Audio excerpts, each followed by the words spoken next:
Perfect. Call the meeting to order at 7:04. First order of business is, do we have Travis? Oh, Kristen's here, so we'll, oh, Travis isn't coming, okay. Okay, do you need to set up, or are you ready to jump right in? Ready to jump in. Okay, Freddie, this is yours. You can sit anywhere you like, Kristen. Excellent. Hi, guys. Great. Okay, we'll start with Harold E. Fay Park improvements, and I will turn that over to Kristen. Yeah, sorry about that, guys. Sports season is back in full swing. Yeah, I just rolled in as well. So, sorry, taking my breath for a sec. So we continue to work diligently, obviously, on the ongoing open questions, but obviously the most prevalent one being around parking. I think last time we met, I need to exercise. I had just, or we had, I should say, sent the letter to the select board and the planning board and requested to be added to an upcoming agenda. Knowing August 14th was crowded, we asked for September 2nd, which we are, I believe, going to be on that agenda. And that's to discuss proposed enhancements to the parking current setup, as well as other enhancements we could make to the parking at the Harold E. Fay Memorial Park, which, quite frankly, we probably won't pursue regardless of what we do with the CPC or the proposed CPC enhancements. Now, all of that considered, things are going great. We want to continue going full speed ahead. We have a preparatory meeting, Travis, the director, and I this week, and with the town planner and Kathy, and then we're on the September 2nd agenda. So all positive, all very, very good. However, in talking with Travis and ahead of a Recreation Commission meeting tomorrow, we were just talking about the fact that there's a couple things that are still in movement. One, obviously, being these discussions about parking, and then two, being the decision on the grant. For those that may not be aware, we're waiting to hear. We're very optimistic, although it is a federal grant, about a significant percentage of the project that we could get funded, which inevitably would make the decision, I think, for the town at least a little bit easier, but it would certainly, I think, change the course of the discussion. So all of that said and done, things are very positive. We want to move forward, but we also want to be very respectful to the neighbors and all those who have given us input.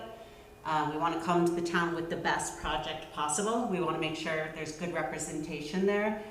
So it is a town-wide discussion, and people can feel good about the decision being debated and made. So we'll be removing it, I believe.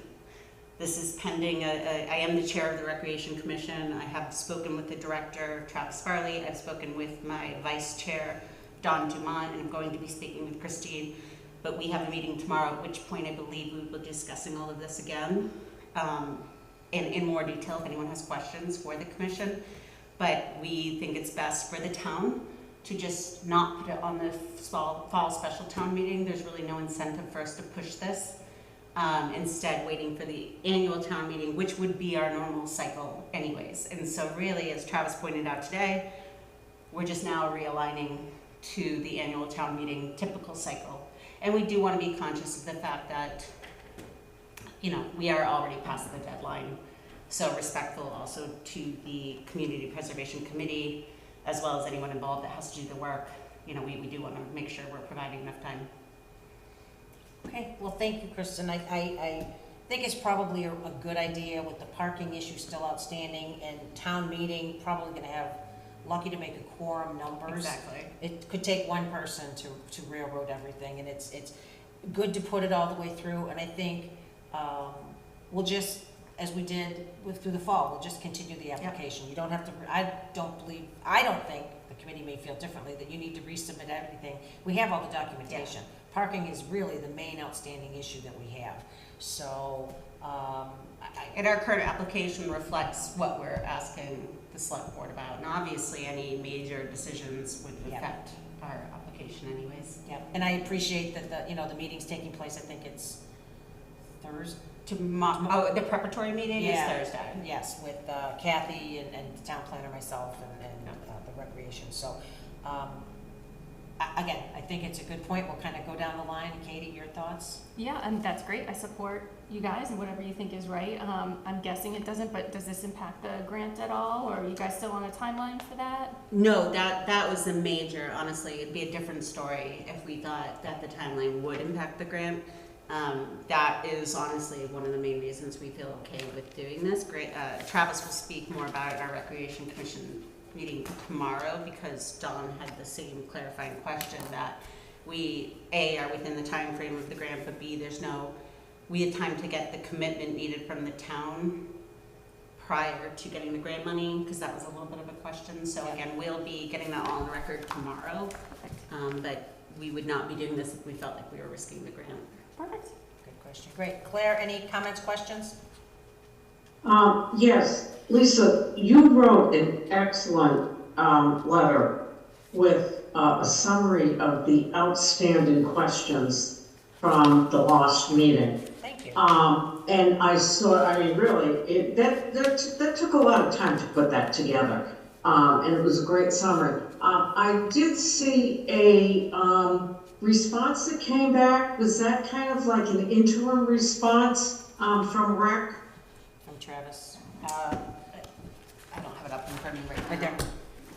Yeah, I would say an interim response is fair, just because we know, well, we're meeting tomorrow as a commission. He wanted to be respectful and get something in for tonight, but we are meeting tomorrow as a commission, and knowing that the discussions we're having over the next 2 weeks will influence everything. So I'm not sure if there's a specific question you're speaking to. Yeah, and Kristen, I don't want to put you on the spot, but I mean, some of the things are like outstanding questions that have been around for a while. Like, I think we're still trying to figure out, or somebody's trying to figure out, is it a 10% contingency or a 15% contingency? There's also questions, and I don't need answers to this now. The reason that I'm just bringing this up is because this kind of goes along with what I had said a while ago. There are a lot of outstanding questions, and I don't know how the time's going to run out. Okay. Claire, I'm sorry. With all due respect, I'm just going to stop you right there. Like, I respectfully disagree. I think most of these questions we would have answered, but the big ones again are the parking, and we're agreeing with you that we need more time. Like I said, we are looking to vote to pull it from the fall town meeting. So I just want to make sure before you go further, you're real, like. Yeah, so those outstanding questions that you might have, we have plenty of time, or you have plenty of time to answer them and discuss them and bring them back. We kind of knew that the parking was, like, if we can't work through some of those bigger ones, the smaller ones really don't matter. But he's working on all of them, and he did, put answers in, but knowing, and I was very forthcoming with Lisa and with Freddie when we were creating the agenda. I'm like, look, we're not going to have a lot tonight because we have commission tomorrow, then we have the preparatory meeting Thursday, and then we have the select board, is that next week or 2 weeks, whatever it is. So I just want to put that out there.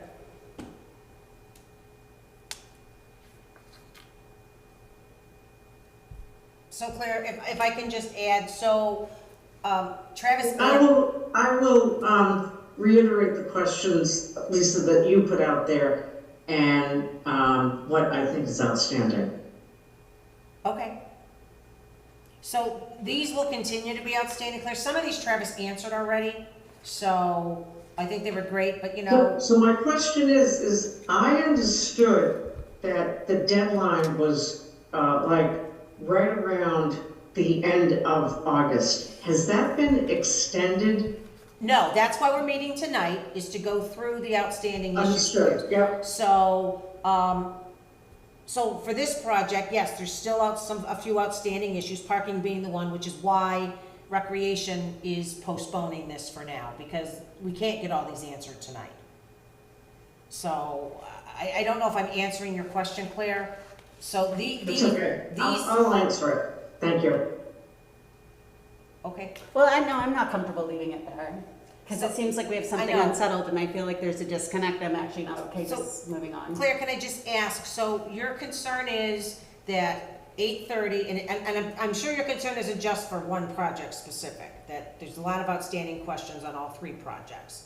So, and again, I don't wanna put words in your mouth, your concern is, as I'm understanding, and please tell me if I'm wrong, that, you know, we put out a long list of questions, concerns, comments, and Travis did send this back. It addressed some of them, for sure, but there's still some outstanding. So in relation to the timeline, yes, we did say that we wanted everything done by August 30th in order to be able to take positions on the articles and give Freddie time to draft the warrant articles, so we could stay in the timeline that the select board requires for sending the warrant to print. So, but we did say at our last meeting, there's a little bit of wiggle room in there if needed, and this was one of them that we talked about because we knew the select board wasn't gonna meet till September 2nd.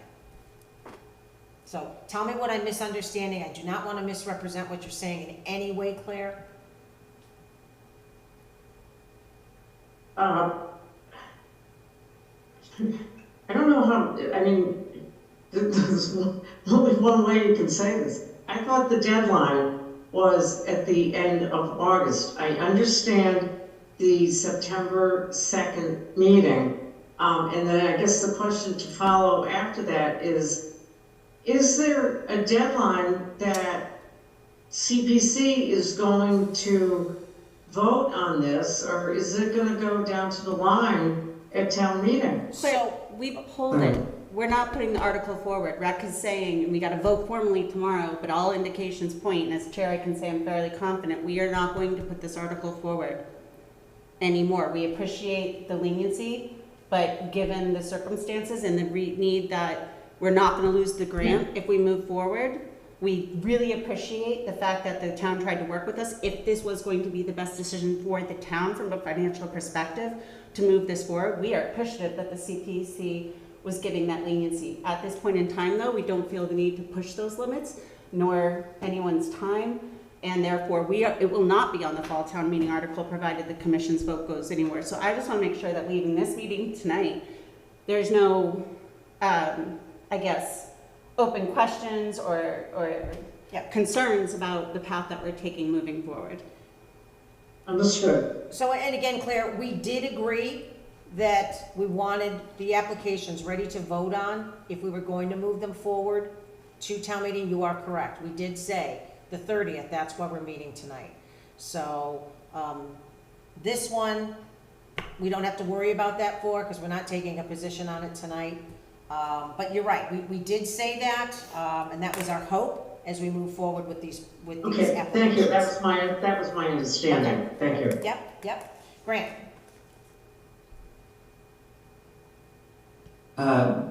Yeah, thanks, Kristen, for the update. I'm sure it must be disappointing for you. I know Historical kind of went through the same thing where we just ran out of time, and it doesn't feel good to, fight against the clock, and so I get where you're coming from on this. So no, I don't have any questions or anything. I think the path forward makes sense. Thanks. Thank you. Ellen? Yep, I'll agree with what Grant said, that there's a lot of work that's gone into this application so far that will, help carry it forward. For annual town meeting, I think the only question I had more for us, and I should probably know the answer, is what is our deadline for annual town meeting applications? Just to kind of keep that in mind, because I feel like our focus has been so much on the special town meetings, I've forgotten our full timeline for annual. September 15th? September 15th, if I may, but this committee has also in the past treated already applied for projects that don't meet a deadline as a continuation, so they don't have to submit a whole new package because you have it. They just update. Isn't that what you've done with historical water tower? And so they're not, I would expect that they would be, I would expect any application, whether it's a continued one or a new one, will have everything in as required by September 15th. even though it's a continued, you want all the, and especially one that's been around for a long time and worked on, that they'd be ready to have everything done by the 15th of September is in your, is it in the handbook or is it in the application itself too? But I think too, Chris, Ellen, in answer to that is, you know, we have pretty much everything rec has at this point. There may be a few outstanding items, so what we have in our Dropbox now is what you will probably have on September 15th, unless something comes out of the select board meeting on the 2nd. And I would imagine for any applications that go through, the same thing, like the water tower, I know that's still being entertained, so I don't expect a new application, but if there's any new information by September 15th, we'd certainly like to have it, just, you know, to continue those discussions. That makes sense. Yep, go ahead. So the application handbook says September 15th. We do need to update our website though, because we still have applications due June 30th for the, I think that's for the special town meeting, and so we don't have the new deadline up there. We also have the special town meeting application as opposed to the current annual town, 2027 annual town meeting, so we need to update the Put it in the website. calendar? Katie's taking care of it, thank you. Thank you. But yes, September 15th is the deadline, in the handbook. Okay. So I guess, Ellen, in answer to that is, yes, there may be new applications that come in as we kind of start the technical review. We're already gonna have outstanding issues on some of these projects. But there may be new, there may not be new, I don't know. I haven't heard of any applications yet, you know, being submitted for annual. So that was long-winded. I don't know if it answered your question. It did, thank Okay. you. All right, thank you. All right, so thank you, Kristen. Next up is golf course irrigation. One of the things I'll say on the application is a lot of the information came in today. And I myself tried to get through everything that I could. Most of it came in between 10 and 11 today. I tried to put it in the Dropbox in between what I was doing outside of that. So I think we really need to stick to, and I understand everybody's busy, but this committee has a lot of important decisions we have to make on this, and it's really important that we get the applications and the questions answered kind of in a timely manner. I know I requested in the letters 3 days in advance to give us time, so as we move into the next two, I will just say I did a cursory review, not the deep dive that I may have done had I had more time. So is Tony or Bill Cundiff here? Yes. If we could bring them over. And I thank them for what they did send. I'm not trying to take away from that. There was a lot of information, so I thank you for that.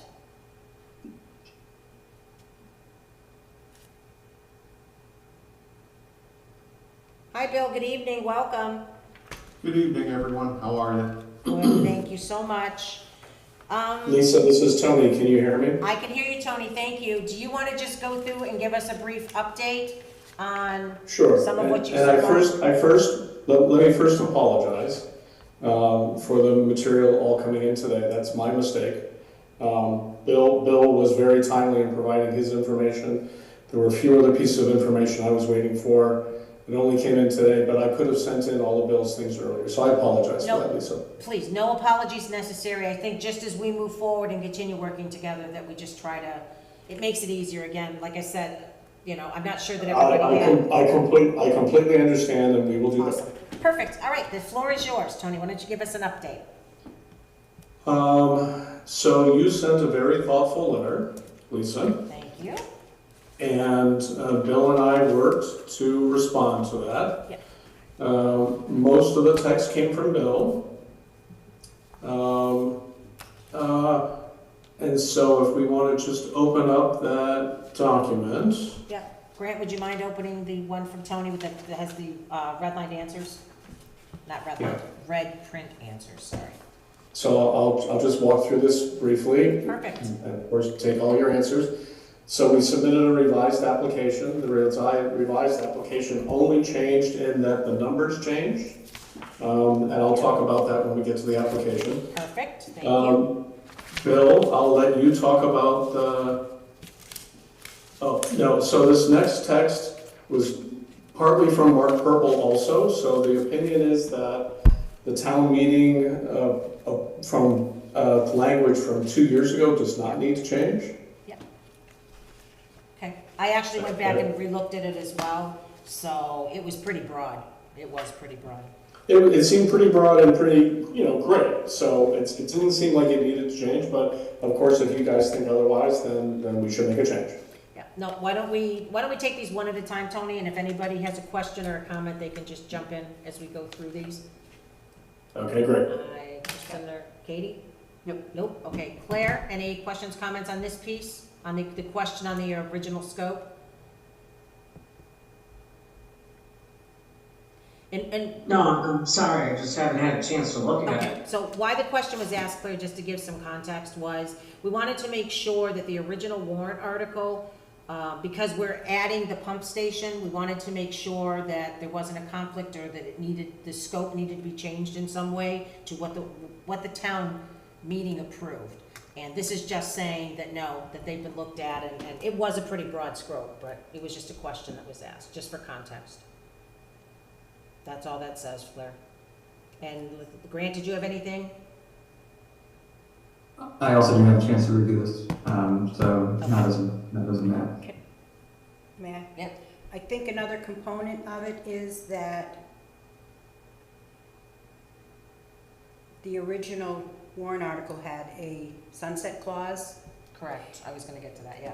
So that was a reason for this, because if you're going to leave the same warrant article but just change the clause, you have to be sure that it doesn't not match what you're doing in the project now, that this scope meets what you're asking for the additional funding for. So And it that when you change the clause, when you change the sunset clause, this still will be Correct. out there. Yeah. Independent of what happens with the additional request, Correct. because this clause has to be changed, or else you'd have to do the full amount in a separate warrant article that I think you were trying to avoid. Yes. Okay, I don't know if that makes it clearer, but. it confused me, but that's okay. Can you say it one more time?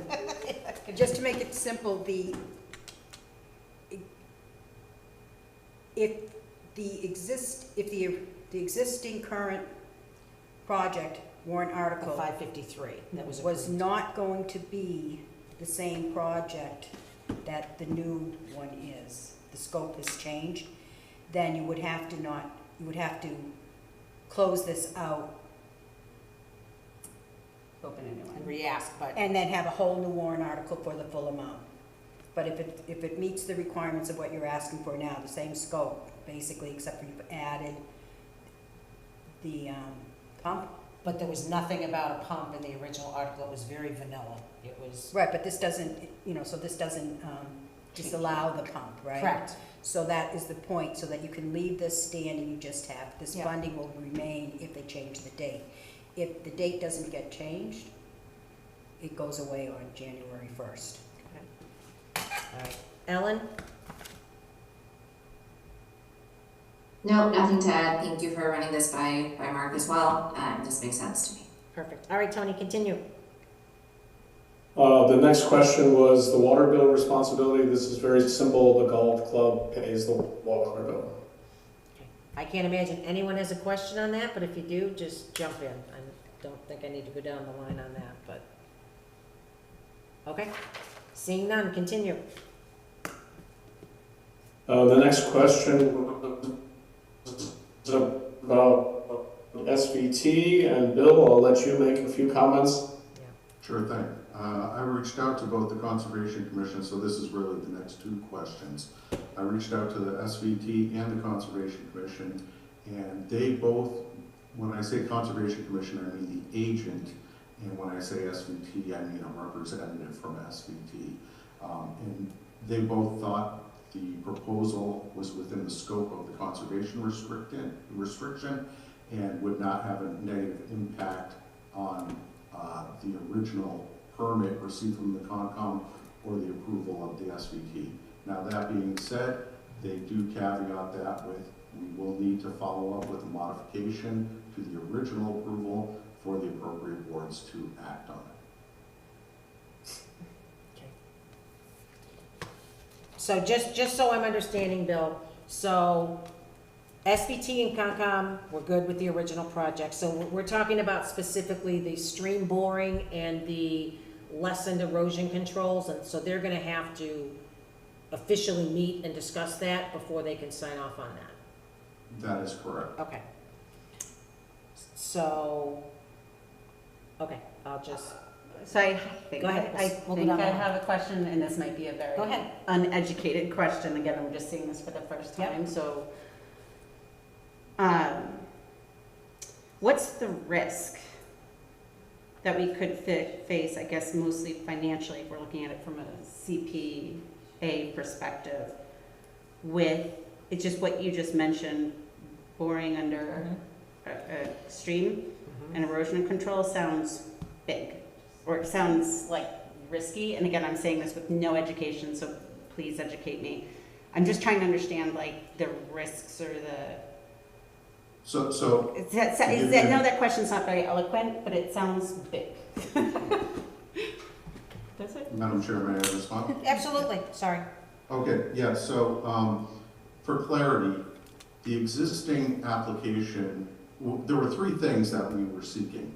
The pump station, reducing the continuous number of erosion control, so the linear feet, we wanted to use straw wattles and move it along as the project progresses.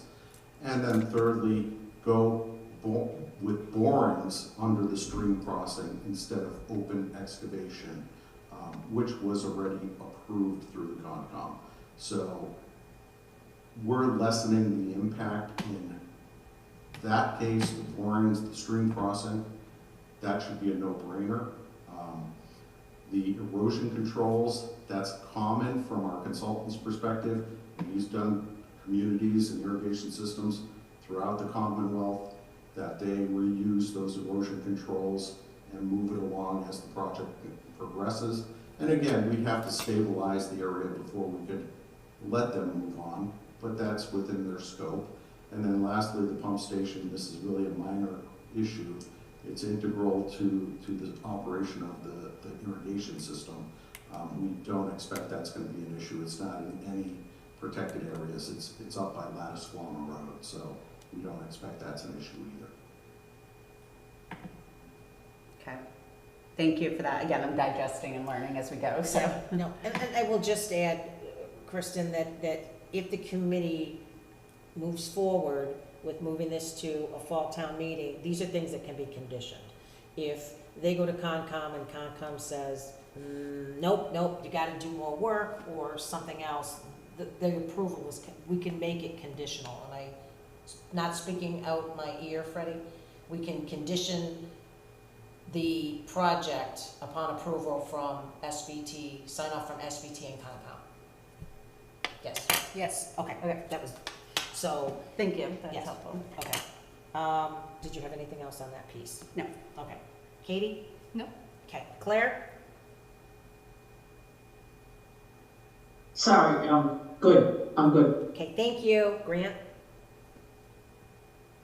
Yeah, actually, first thing, I know they said that nobody would ever have a question on the prior thing about the water bill, but I do. So Okay, just quickly. sorry.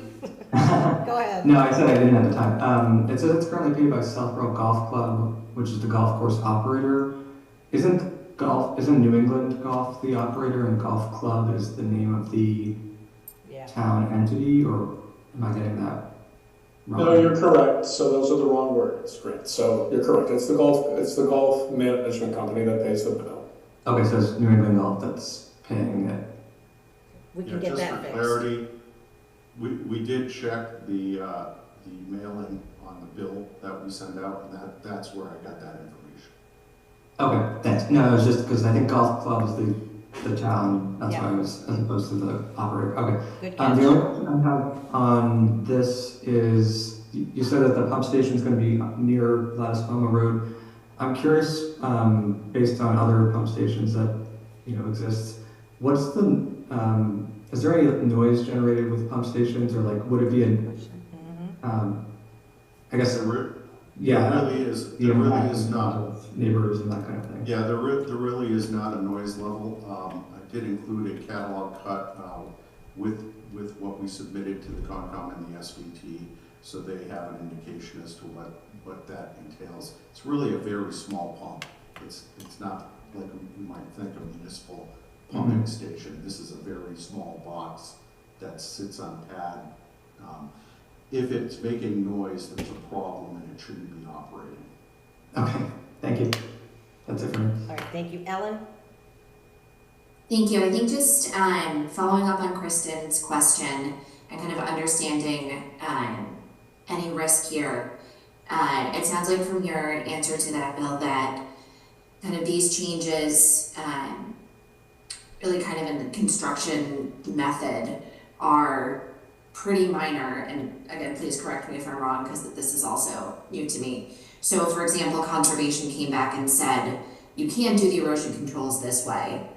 That is something that you could then adapt to, and, you know, could this then be covered by the contingency to purchase all of the straw wattles that you need to use all at the same time? Or if again, you needed to not do the stream borings, which it sounds like would be unlikely if that, you know, causes less disturbance. You could go back to the other method, but the project could still proceed. Is that correct? I expect the project will still proceed in some iteration thereof. I don't expect that the commission's going to require us to maintain the full erosion controls, which is significant for the duration of the project construction. The idea is no different than when a project is completed. We expect to stabilize the area and then just hopscotch with those erosion controls, those same erosion controls. And that's strictly a cost-saving feature. We're not, you know, trying to imply there's any other reason. It's strictly about controlling costs for the project. I don't expect they're going to have an issue with it, but, you know, out of all due respect to the commission, we need to go through the process and get their feedback on it. That makes sense. And so it sounds like if you do go through that process and they have an issue, that is something that you can then figure out and deal with and move forward. So we will. You know, we have a few ideas, maybe bidding it as an ad alternate, or, you know, things that we might make sense that we can make a decision at a later date if we need to. great. That was it for me. Thank you. Okay, thank you. So I'm gonna kind of continue down that path, Bill. So the quote that we have for the 971, roughly just under 971, included these lesser erosion controls, and if I'm not mistaken, it included the boring as well. So if you go to Concom and Concom comes back and says you need to do the full erosion and you can't do the boring and whatnot, so kind of that's, I'm going in the same place that Ellen went as far as cost. You know, do we have any idea? And again, CPC has the ability to condition, you know, any of these votes that town meeting is going to take. So, I mean, do we have any idea, Bill? Kind of Ellen touched on it, you know, to spend the contingencies, you have to come back to CPC. And if I'm not mistaken, with the increase in contingencies that you guys just did, that brings you up to 20.2% roughly. Okay. So I guess my question is, out of that, if the full erosion controls and or the borings couldn't be done, do we have an idea of what the cost would be in addition? Okay. We don't. The cost estimate that's been provided presumes that these things are going to be approved.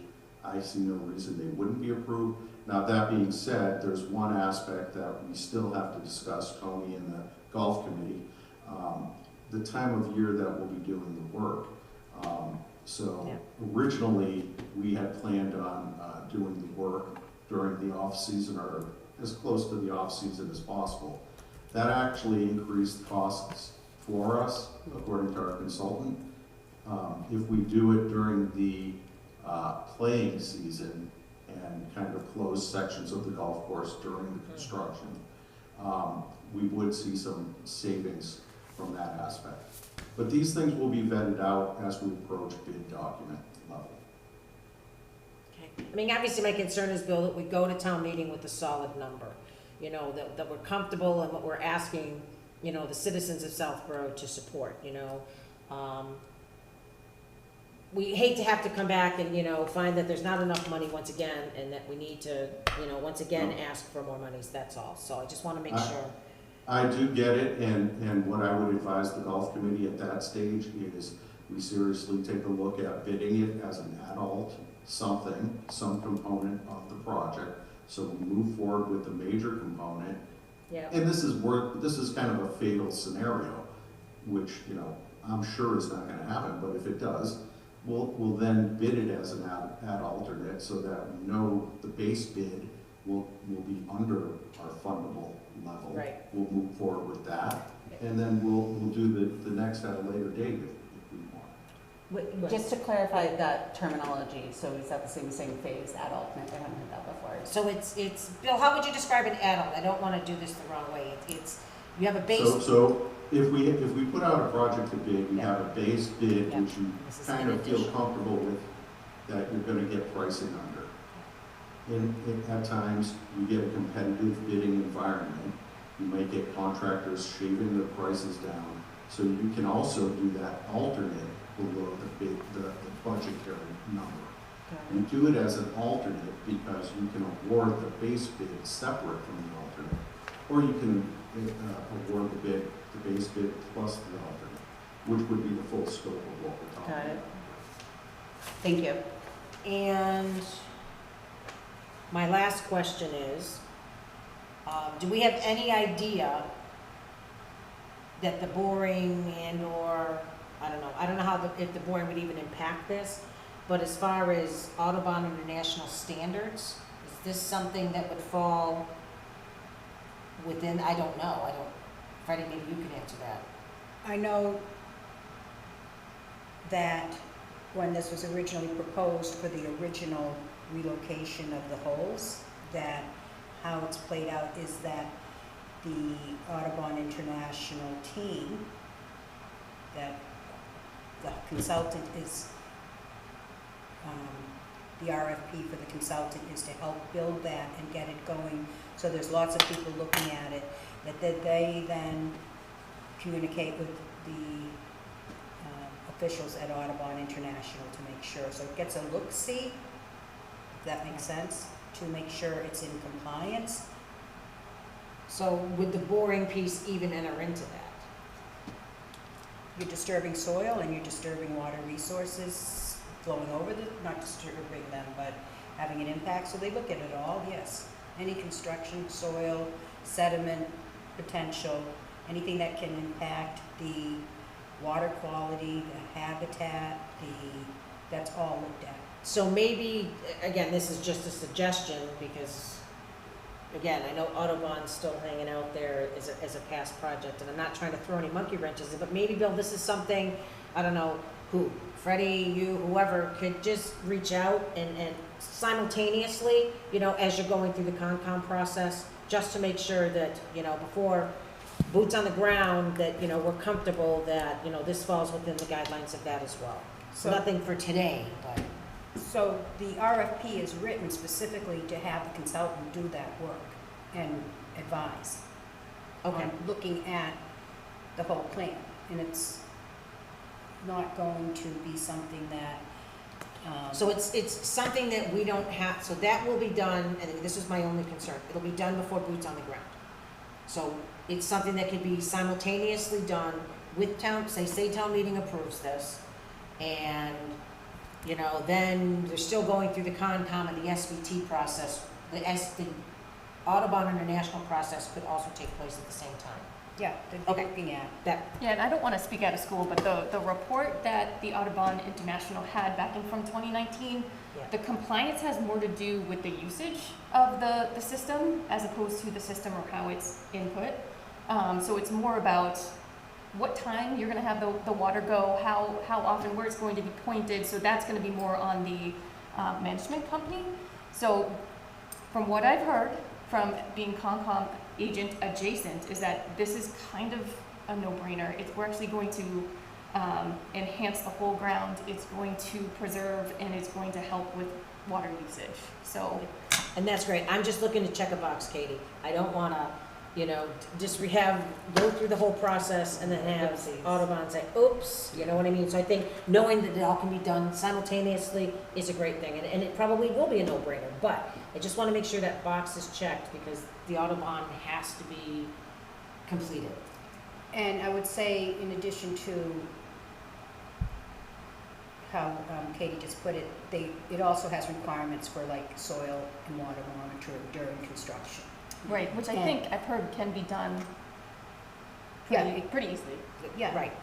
It's So- just something that, Right, we just wanna make sure, checking a box, that's all. makes sense. Okay, did you have anything else? All right, Tony, looks like you have, I kind of opened that box up already, the Audubon International piece. Are we done with the next topic here on this document? Yep, we're down to the Audubon International piece. Okay, then I think I will ask Freddie to comment on this because she's the one who's created the work plan for Audubon. Okay, thank you. I do, basically, we have successfully, working with the golf course committee, come up with an RFP, an agreement, and that is going to be sent out to three consultants tomorrow morning with a 2-week return on response. And then, as soon as that's done, I don't have the timeline in front of me, sorry, but you don't need to pull it up. As soon as that's done, the golf course committee rep and I will go through the responses and choose a best response from the consultants that apply, and then make our recommendation to the golf course committee that will have to, review and have input, and then they will vote on if they approve that. And then that will be shortly thereafter for a contract to be signed, and they will start working. And the goal would be to have them look at to start off is building a team and all that work, but the first priority is to look at the application and the proposal for the irrigation system, and then just, be involved in that right at the beginning, so there's no hold up at all. Because it's not the big thing of what they're doing, but it's a look-see and a checking it to make sure it's in compliance. And the other thing is that we have a Conservation Commission and the SVT who are also looking at it, so it's not that it's completely redundant, but it will just put that in place so that it's not going to tie up anything once the project starts.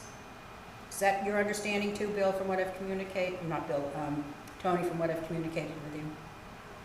Yes. Okay, so it should go in 2 Okay. weeks, start, fast forwarding ahead, so even before it goes to town meeting, they'll be looking at this. Okay, perfect. Okay, so I have, I'll tell you what, Tony, why don't you talk about how the increase, how it went from 971 to 1,087,000. 1,087,296. Just so anybody on the committee and or anybody watching may understand how it jumped between the two meetings. Okay, so when we last discussed this at the previous meeting, you guys asked very good questions, and one of the questions was about the contingency. And Bill and I discussed more about what contingency was built into the previous application, and chatted with Mark Purple about it as well. We all agreed that the contingency was too small. And so what has changed is that the contingency has grown significantly from, it was less than 5% now, and now it's 15%. And so we put in just a larger contingency. No other numbers have changed in the application. And I guess the only other comment I will make is that it's a contingency, so it's not guaranteed that it will be used. It's there in case, something unexpected comes up. So we put in a larger contingency. That's the bottom line. So can I just ask you on the contingency, I came up with 20%. I came up with, on the original $553,000 for the first application that was approved a couple years ago, there was $78,750 contingency in that. Then there was, within the $971,000 quote, there was another $25,000 contingency.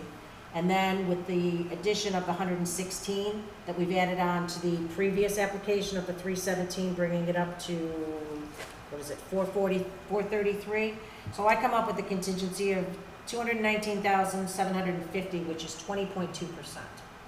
So just for Okay. clarity, just so we're all on the same So when I was working on the numbers over the last few days, I did remove the 25,000 from the contingency in the application that I presented to you guys, a month or so ago. I removed that 25,000, but I must now admit I overlooked the contingency that was built into the 2024 town meeting warrant. I mean, it's fine, And I so- just want to make sure, Tony, that we're all on the same page. That- No, so you have caught, so I think we ought to just agree on how we want to deal with the contingency. So the numbers probably need to change one more time. Now let's just agree on how the math should work. There was a contingency in 2024. Yep, And so it sounds like you have a number. I'll confirm that number. yep, it's in the Our warrant. goal is to overall have a 15% contingency. And so let me start with that. Do you guys agree that that's the right contingency number to carry?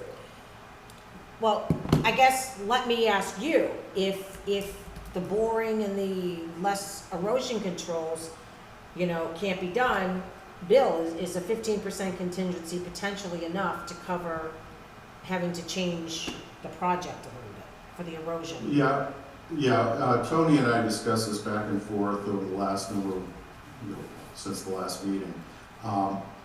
And I disagree with the concept of what was just being discussed.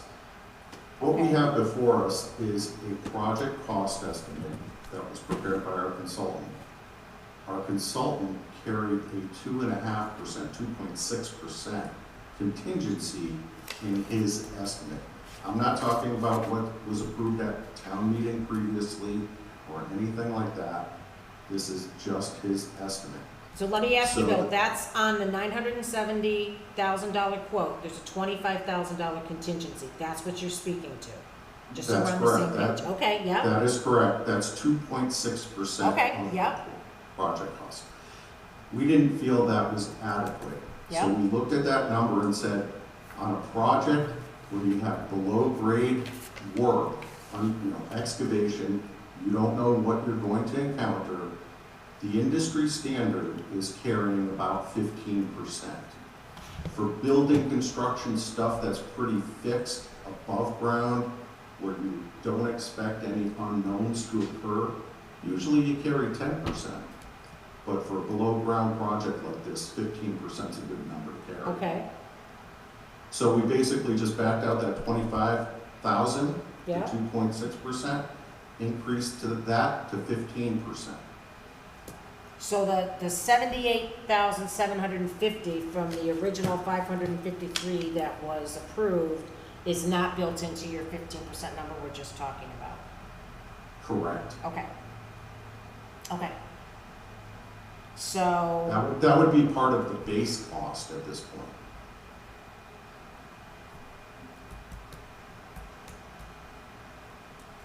how could we do it that way though? Because it was approved as contingency at town meeting. Can we just put it, you can't just put it in base cost without CPC. Well, I'm just trying to I'm sorry. understand, Bill, I'm talking to Fred. I have some logic here. Yeah, go ahead. The unknowns that have occurred, obviously all of this at this point is really contingency. The cost of the pump station, which is $200,000, the cost of these borings, maneuvering with the redesign and the re-permitting. So those costs which we don't have broken out separately, would contribute towards that contingency. So everything we're talking about now, in my opinion, qualifies under the original article, even though we're calling it contingency in our estimate. This is all contingency that we're working on now, because we didn't expect to be here. Lisa, if I can jump in, Yeah, So, I just did the math on my end, and I think regardless of whether or not we agree that 15% is the right number, the methodology makes sense to me at least. So essentially, looking at the bid document, or the budget document, it was 970, but 25,000 was the contingency, so the actual project cost was 945, 500-ish. And then if you just multiply that by 1.15, that's how you get Grant, 108. say that again. Yeah, but That- wait, and before you do though, Grant, can you account for why the 100,000 from the golf revolving fund doesn't have the contingency applied, if I'm doing the math right? Say what you So- said again. That's true. So I'll just So make I'm one looking at- comment. So I think it's in section 7 on the application. I tried to make all the numbers pretty clear, so, That's what I'm looking and at. I hope I did the math correctly. This. I'll share my screen if it's useful. So essentially, 15% of that, Right. and that equals that, but why aren't we including that? So this is the- again, this is regardless of whether we Project consider, costs. regardless of whether we consider 15% the right percentage, it looks to me anyway that 970 is the total, and Correct, that includes only 25,000. correct. And then according to the, so if you I got it. subtract that, I you see get it. 945, 500, Yeah, which is what matches in the application. And then if you multiply 945, 500 times 1.15 for 15%, you get the grand total of 1087, which I'm assuming is 141. So- I understand that, Grant, other than, again, I'm getting stuck on the warrant article had a $78,000 contingency in it. I understand what you're saying, Bill, but contingencies can only be used at the discretion of, with the approval of CPC. So how do we approve? I'm Yeah. process-wise, Freddie, I'm trying to understand how we can make this work.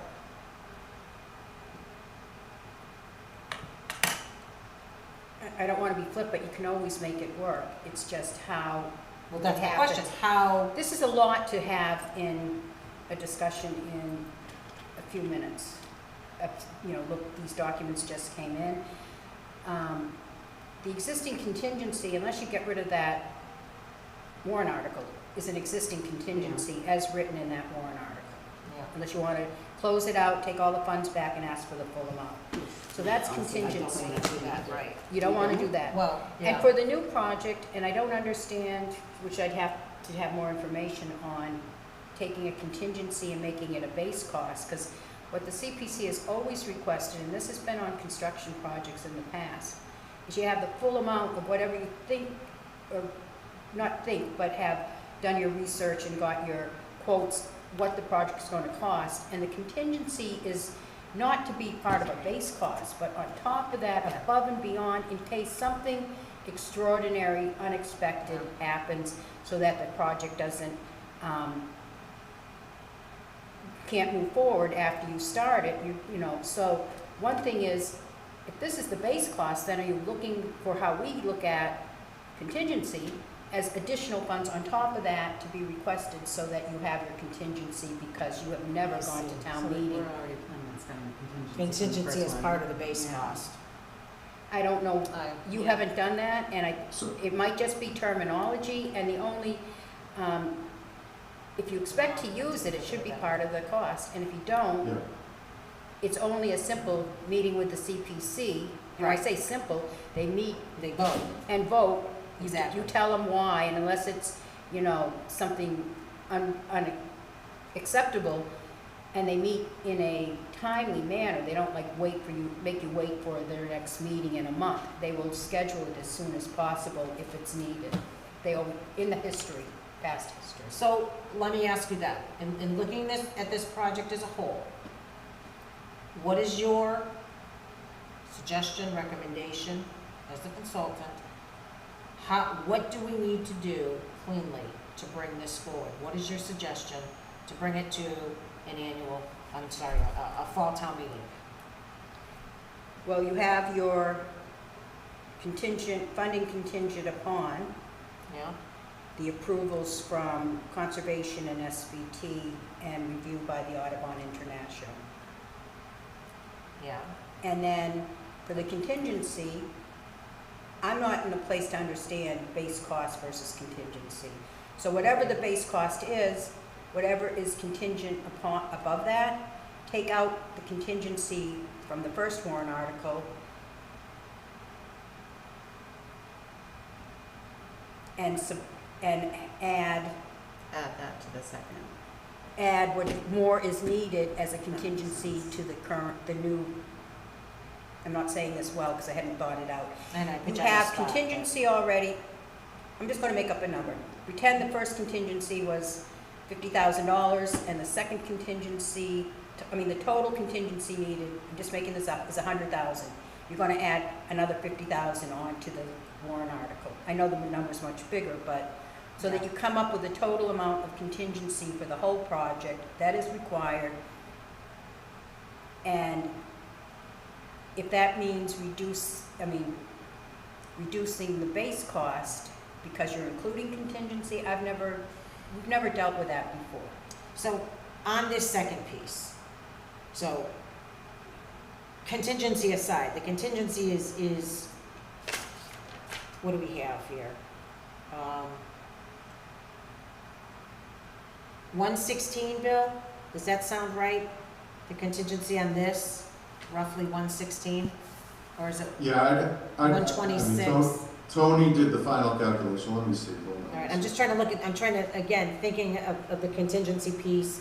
I know it was, from the 1087 to, So 15% of what we've submitted now is 141,821.25. okay, And it does not include the 100,000 from the golf revolving fund because we don't require contingency on a piece of it. Okay. right, so the 141 is what's needed for a contingency. So, I think it's okay in looking at it now. So I've got one question. Go ahead. I'm so sorry, because again, same thing processing, but I understand the difference between CPC funding and golf revolving fund funding, obviously two separate. But if I look at it if the entire project cost is actually 945,475 plus the 100,000, that's the project cost. Should the contingency be on all of it? Because what if whatever The 100,000 is already, is included in the 971, or the 945. Yes, so But- it's, go ahead. Okay, I got it.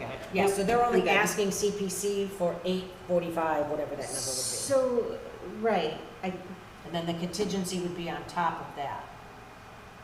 we're not calculating the contingency on the 100,000. That's the only part that's kind of throwing me off a little bit, even though that's part of the project cost. I know that's not the part that CPC is funding, but what if something happens and we need more funding, then how are we balancing that between what CPC allocated for contingency and what the golf course funded, if that makes any sense? So add the 100,000 into the dollar amount, you're creating the 15%. That's kind of what I'm saying. Yeah, 'cause actually, that's that the makes total- sense. So and then then your add- contingency yeah. is It's 41. on the project cost. I get that the funding's separate, but isn't it making it kind of complicated if we only put a contingency on the CPC funded? So is that 15,000 more if I just do my math in my head quick? Yeah. So add 15,000 to the, Again, this is my first just 141,821. initial feedback, but that's the contingencies on the cost of a project, not what piece of it we're funding, right? So I'm confused. The application that they submitted includes the contingency on the project cost. So it's 15% of the project cost, the base project cost being 945, whatever, Yeah, multiplied by 50%, that's the Wait a second. contingency. Hold on. So correct, so I get yeah. that there's, figuring out what to do with the, because really, if you look at the warrant article of 2024, I get that it was only 475 that was approved, and then 78 of that was the contingency, so I get that. But if we're starting afresh, then, it's based on the project cost as it is today. Yeah, That's how I think of contingency, and then figuring out about how much more is that than what was approved, right. is So us the, writing the warrant article, I think, but so I don't the, think the math they did is wrong. no, It and might I have been didn't, my math. I like didn't said, mean to just- blow this all up. My question just was, on the first warrant article, there's $78,000 built in contingency. That was my only question. If CPC takes a vote, to use the contingency towards the, what? You're looking at The me pump? crazy, but. I mean, the, I'm just listening to. No, okay, Freddie, let me explain it better. So there's a $78,000 contingency in the first project. That can't just be used as a base cost at this point. Yeah. CPC has to vote, that's what I'm saying. You can't vote on it. I mean, yeah, sorry, thought you meant vote now on it. No. That stays contingency. Correct. Unless you get rid of that warrant article, and nobody wants to do So it'll that. stay contingency, so they go to do the project, and then we take a vote. If they need more funding. Well, we know they'll need more funding, because the 78,000 is, they're using it in their baseline. They're using the 550, Bill, correct me if I'm wrong, and I'm not trying to confuse anybody. The 553, you've used that as a baseline cost towards the 945, the full 553. So it's not being That's right. used as, it is, but it isn't being used as contingency. so it is, sorry, Tony, I would argue that everything we're talking about here that's above and beyond the base cost that was determined previously is contingency. I don't Because disagree with that. This is unexpected. Agreed, but you can't use the contingency until CPC votes the I agree. contingency can be used. That's my only point, and I didn't mean I to go agree. down this rabbit hole. That's the only point I was trying to make is either it's built into your contingency, which it's not, in the 141, which is fine, but at some point, to make it part of the project, CPC is gonna have to vote for that contingency. But isn't that, Okay. is it simple? Can we That just means- vote that- and move forward? So I think it's Yeah. just a Okay. simple, if I'm following along, you have a total project amount, of which some amount has already been funded, right? Yeah. I'm not gonna start spouting out the numbers and say it wrong. So you have a total amount. This is not a contingency because you don't have enough money to fund it, so this is a new project ask, right? It's a continuation. Correct. So you now have a total dollar amount, and you're asking for a certain amount contingency on the new amount. On the new amount. Correct. All right, so Fine when you with write that. this warrant article, you're asking for more funding, of which a certain amount of that will be contingency, Correct. and you're just going to add what's already in contingency, take what's already in contingency and subtract it to the total amount of contingency, and that's your new contingency for the new warrant article. You just totally lost me. Okay, If you we have, have to take a vote on the 78,000, that's my question. Do we need to take a vote for that to become part of the project? no, because it's contingency. Okay, but you've told us tonight that in order for an applicant to use contingency, they have to come before. Lisa, may They're I not using try? it, they're not using it until there's a problem. No, Lisa, may I try? yeah, go ahead, sorry. I guess I'm not explaining it well. This should be simple. My internet connection. Go ahead, Tony. Tony, go ahead. So, yes, so I think Freddie, well, not that I'm a legal expert in this very arcane area, but it does seem to me that there was a contingency on the 2024 number, Correct. and there could be a contingency on the 2026 number, and as long as those two contingencies add up to 141, then it's clean. Thank you. You said it so much better than I was trying to Well, describe. Freddie, I liked your idea, Freddie, Well, that's how I think about it. Aren't you then going to have to increase the amount I think the numbers just changed a little bit. And I think this is how you're trying to capture where is the contingency, sorry, Grant, where is the contingency? Some of it is in 2024 and some of it's in 2026, if that's what you want to do. So if you take the 78,000 out of the contingency from 2024 and add it to the 141, that's going to, you're gonna have to then add the As Grant 78,000. shows here, there's another 63 grand somewhere you have to come up with. I think Grant has a very helpful spreadsheet here. I'll stop talking. Sorry, I didn't mean to cut you off, Tony. I just thought maybe seeing the numbers might help. This is how I view it anyway. This is what was in ATM, and that's what the contingency was. This is what the new cost is. And I don't know how to say it. I know. either. So are we talking here, are we talking process? Are we talking numbers? Are we talking both? Both. Okay, so it sounds like we just might need to vote to make this clean, and then the numbers don't change. Is that right? We vote that the No. contingency in '24 was used, and then we go with the 94547 with the contingency of the 141. You can't vote that the contingency was used when the project hasn't started. It doesn't work that way.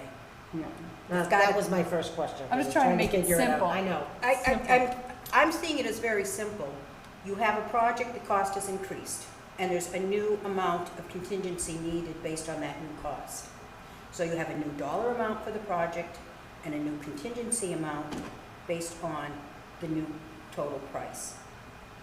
And the two contingencies add up together to the total amount of contingency on the new project. Okay. And the outstanding dollar amounts of the projects add up to what's needed for the project. So in the original one, you had the base, was it 475? correct. Yeah, And now that's we're- what Grant said. And now you're asking for a new amount of 945? Correct. So those two added together equal the new total cost of the project plus the 100,000 from golf course, right? The two asks plus the 100K, right? That's the whole, so the project's covered. And then you have the 78,750, and I'm not sure what the number of what's left to cover what is needed for the new contingency is. So Yeah, so I think, yeah, you're right, Katie, that we're trying to deal with two issues at the same time. That I think the number issue, I think Grant has solved, right? So that we just needed to back out the old contingency from what we know is needed to be the total. And so that new ask is what that number is. The issue of how we allow the old contingency to then be used is something we'll have to vote on at a future meeting. But just so now we understand that process, and I think now we understand what the numbers need to be. So, yes, and if the project needs to tap into contingency, they come to the CPC, and if you say to agree it, you can say, take this amount out of this account number, because these are in an account, the first year's project, and then if it's not enough to cover what the ask for contingency is, or if you need the whole amount, you just have two votes out of both accounts. Okay. And the 100,000 that's committed from the golf revolving fund isn't even up for contingency, right? Like that's just spent. Like when we're talking contingency, it's all CPC funding, meaning we exhaust the golf course revolving fund 100,000 before we come back to CPC for any contingency funds. That's kind of what I was getting at before, where I was getting myself confused, like, because we're putting contingency on two different funding sources. So I guess I'm just saying, do we exhaust, make sure we write in that the 100,000 is exhausted from the golf revolving fund before we start tapping into contingency funds? I think you tap into the golf, you may vote this, but I would tap into the 100,000 from the golf course revolving fund before you spend any. That's what I'm CPA. saying, that should be exhausted That would be in completely. a different account, I believe. Right. I think that's the part I was struggling with a little bit before, and like how we're calculating contingency. Like CPC, I guess I'm saying, is footing 100% of the contingency, meaning we're going to spend 100,000 total on the golf revolving fund before they come back to us to spend contingency. Does that make sense? You don't look convinced, Lisa? Don't mind me. Go ahead. Everybody's That good. makes sense. Does that make sense to everyone else? Like that was the part that was kind of messing me up. I'm good. I view the revolving fund as just coming straight off the top. I'm Yeah. not anybody else knows, but essentially you have 1,087,000 and then it would be 987. But if you calculate it Yeah. a different way, it would be, slightly different than that, but it would be around that number. And, Yeah. At the point, I think it's fine. Okay. That being said, so everybody's good on that piece? Ish? Ish? I'm with you. I'm ish as well. Lisa, Go ahead, I just have one question. Sure. In this whole article, kind of, the whole thing with the irrigation came before I was actually on CPC, so I'm not sure of some of the background. And I know that everybody has their specialty. My concern is that it is CPC. I understand that you have your estimates and I understand contingency, but are all these being based on something that really we should be asking a consultant about who has expertise? Because, I've never played golf over there, but just looking at it, is a place that is built on ledge, has hills, and is just gonna be, I'm sure it's something that's going to use a lot of contingency. So I'm not trying to, I'm just trying to say, are we really looking at something, trying to look at it in depth, where we should be like using some type of a consultant who maybe did, I don't know how many people are familiar with Shining Rock. They're another big golf course that has a lot of rock ledge and everything. And expertise in that. Does that make sense? It does. So, Bill, I can let you address how you came up with the 15%. I mean, obviously, Bill has expertise in projects such as this. I don't know that the ledge or anything may or may not be an issue, Claire, seeing as they're replacing what's currently there and making it better. Bill, do you want to kind of jump in? Yeah, I'll hop in. Thank you. So the numbers, the construction costs were prepared by an golf irrigation consultant. He specializes in golf irrigation systems. That's all he does in Massachusetts, in New Hampshire. So that's part of the reason we brought him in, because when we got the bids from the last round, we said, holy cow, how did we get this so wrong? And I suggested we bring someone in that has the expertise that we need for irrigation systems. That's Brian Vincenzi. He's got a bunch of letters after his name that pertain to golf and irrigation. And I'm convinced he's qualified and knows the business. Did go through a solicitation process to pick him, so it was competitive. So we're pretty comfortable with his knowledge. Okay, thanks. That's good to know. So then what's he recommending for a contingency? Well, he carried the lower contingency number, which I was not comfortable with. Okay. I've done plenty of, earthwork construction, not irrigation systems, but earthwork construction. And I said 2.6% is inadequate, we need more.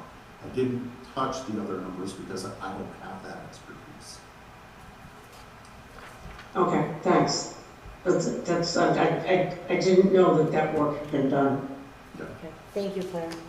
So, at this point, it seems like there's only kind of a couple not even potentially outstanding issues. That's SVT and Concom, and getting that done, and continuing to work forth with Audubon International. Does anybody have any other issues or any other concerns on this project specifically? Can I ask one thing about the Audubon timeline? Yes. So just looking at what's in here, does this feel like a realistic turnaround to get someone on board and reviewing everything? That if the timeline on here says RFP's going out today. Freddie, you said it's gonna go out tomorrow? Yep, Is that, yeah, it will be tomorrow, not today. so then if something comes back on September 8th, the plan has then a recommendation going to the golf course committee on September 14th. A contract is then signed the following week. The consultant starts the next day, September 22nd, and has a report back September 28th. So they're being brought on board, assuming everything goes smoothly, on a Tuesday, and by the following Monday, they'll have their report back. Okay, That gives me a pause. That feels very tight. So just wanted to see if that is realistic. okay, so the report is probably a, not comprehensive report, but just, they will have looked, and, does it say targeted timeline? We won't know till they respond, right, what their availability is. So, whoever the consultant is, we don't know that they can even start for a month or two, right? So this is a best case scenario, but we're going to town meeting in October. I would hope that that somebody could start right away, because that's one of the things we're looking for, and also that the report would just be seeing if it's in compliance with the Audubon International Standards, which is probably not a big ask unless there's something out of whack, which,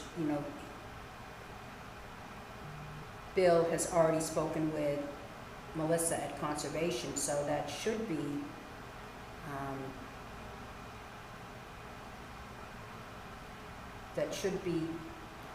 easy. And if it goes longer, you've got the contingency built in, right? Ellen, did that answer your question? They're not going out, like, after it passes town meeting, it's not going to start.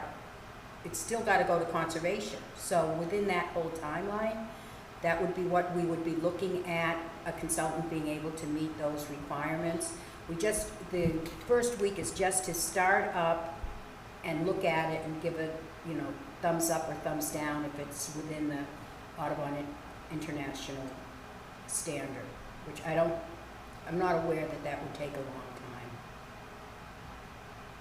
If you hire a respectable, a consultant that knows their business, it's asking for people who are savvy in golf course standards and would know what this is, as well as environmental standards. So to meet the requirements of the RFP, we're talking about having very qualified people who will be responding that meet the criteria. Does that answer it? Are you trying to share something, Ellen? Is it not? No. Sorry. That's right. You see just the timeline that is in the Dropbox. Okay, thank you.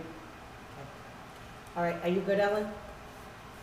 Yes. Okay, Grant? Yeah, one thing that I think we talked about a while ago, and I think, I don't remember who really had responsibility for kind of looking into it, but the revolving fund cap limit and whether or not they can contribute 100,000, and whether or not that needs select board or advisory or both to approve that in order to do that. In addition to that, I remain concerned about the cost of this. It's doubled since 2024.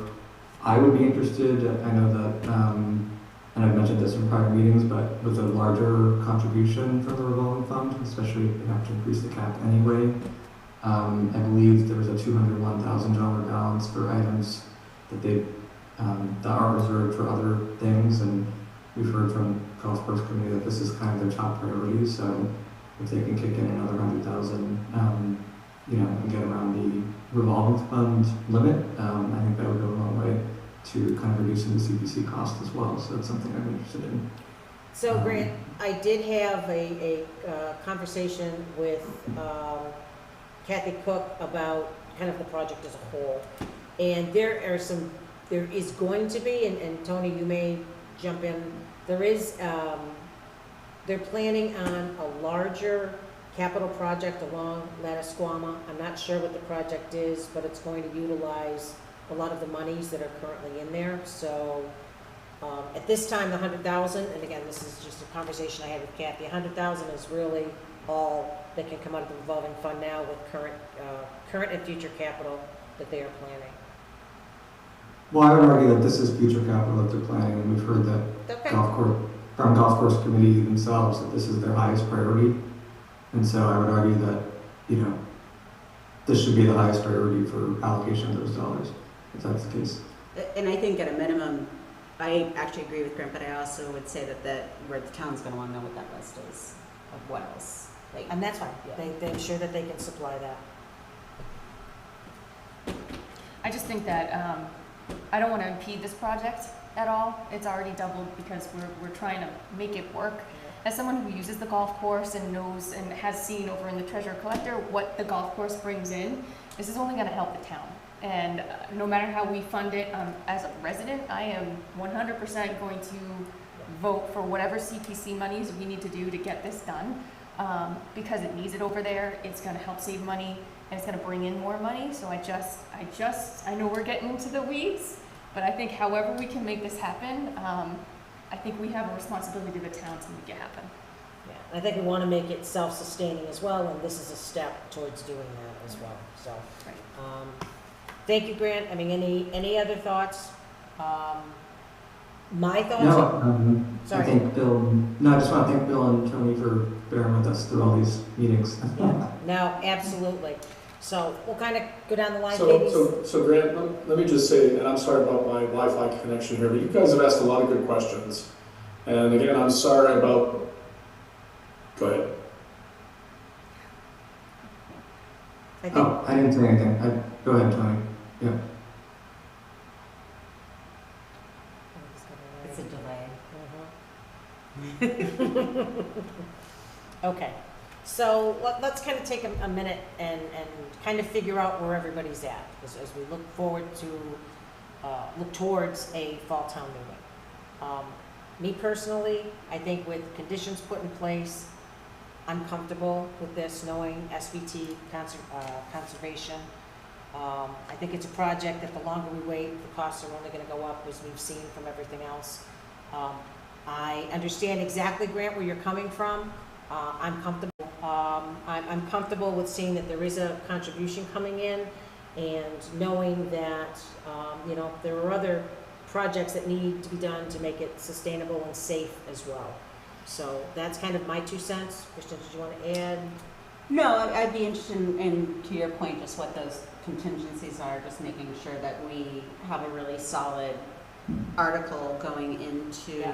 town meeting that no one can come and poke holes in. So I agree with what I think Tony was gonna say, all the questions, just so they're ready, you Absolutely. know, for what you get. I just want to reiterate, I do agree with Grant that I'm very interested, as I think as a citizen, and I think other citizens will be, understanding like the 3-year outlook for the future revolving fund monies and why one more of that can't go towards this project. I think that's just, as a citizen, you're gonna wanna know, like, what's more important right now, and I just think that transparency is important. Maybe less so for CPC, but more so for citizens voting on this, to understand why more than 100,000 can't be coming from that revenue. But so that's my thing. I'm not prepared to vote tonight because I'd want to see, like, I'd want to, and I don't know how much that screws us up. But I'd love We're to just gonna have that meeting. see I just want to see what you say, those caveats. Like, I just think before we vote on anything, I just would like to see one more tightened up. And that's, again, Kristen, that's Version. totally fine, you know, totally fine. That Just- being said, if everyone else is in a different position, convince me. No, if you're looking for additional information, we're just going to have to plan, Yeah. again, to meet our timeline, and I'm going away, and I will be, we're So doing. I can help where I can, but just, you know, You know. like we said, there's certain things that we can just make sure that we have So- the so- conditions. I want to know So what those for you conditions are. specifically, you'd be looking for a 3-year outlook, Well, I want to see the conditions you mentioned before. which is just, it was just the Concom and SCBT that they, Yeah, so what tax that wording those. would be. well, that's, So what you typically would do is take your vote on funding the project at a certain amount with the contingency in it, or you can make a recommendation, which is what I'm going to suggest you do. Make a recommendation for what you're looking for tonight. I write up a draft warrant article Yeah. so that that's it's in where we're front at. of you, and then you say, yes, this, no, you got that wrong, or we don't like that. Yeah. To have something in paper, the golf course committee and Mr. Cundiff can look at it also to say, you know, if this is in what, it's up to the CPC to make your vote, but having their input and review wouldn't hurt either. So you would have a draft warrant article to review before taking your final vote.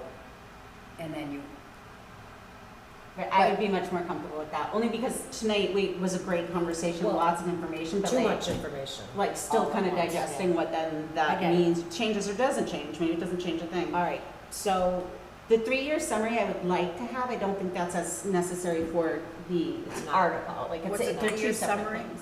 That's for the golf course, She committee, just wants what to else they're capital spending projects. on. so you That, can that's separate than the article, like I get that, that's more just informational. So currently, we have the SVT and Concom approval, Audubon International. Audubon International, yep. Those are the three things I have left. If anyone else has anything left they'd like to see as a condition, just, Claire, do you have anything else you'd like to see as a condition other than those three things? No, essentially, Bill provided the clarification that I needed to feel good about this. Okay, thank you. Ellen? No, that covers it. Thank Okay, you. Grant? No, the only other thing is, you know, even though I take them at their word that they would make a contribution, we would want the revolving fund contribution to be Yeah, a right. condition. Oh, that's good, yep.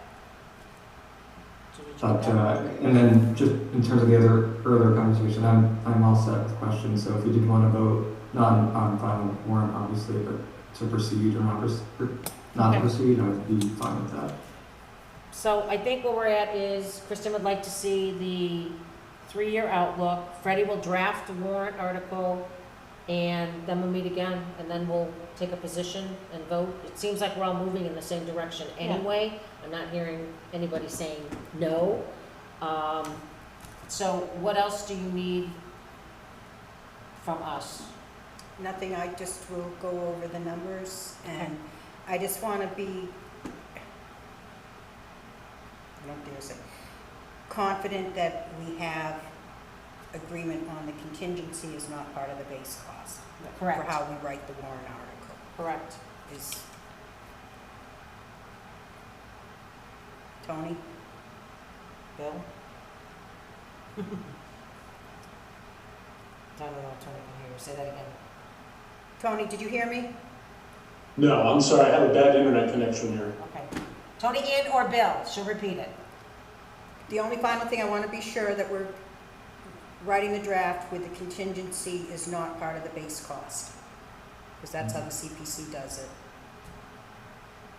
Okay, I think we ought to see what you write up. I mean, I think this is more of a CPC committee question than the golf committee question. Okay, I just wanted to be sure that that was answered, and then, It was, I think it was anyway. okay, so that's it. Okay. All right, gentlemen, thank you for your time. We'll get a draft over to you, and I will let you know, I'll shoot out an email when our next meeting is. Thank you for everything, Bill, thank you for your time as well. Much appreciated, Thank and you. Tony, you as Always a well. pleasure. Awesome. Lisa, I apologize one last time for Please being don't. tardy. Please don't, Okay. that's okay. Thank you, guys. All right, thank you. Thank you. All right, is Kat here? I didn't get a chance to look through that one. There was a lot. I'm gonna run to the ladies. Go ahead. Did I just? We're gonna announce- take a 2-minute break, if that's okay did with I just everybody. announce that to the world? And I know Katie, I'm still on schedule for you. It's all, it's all. Oh, your cat's here.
What's he doing?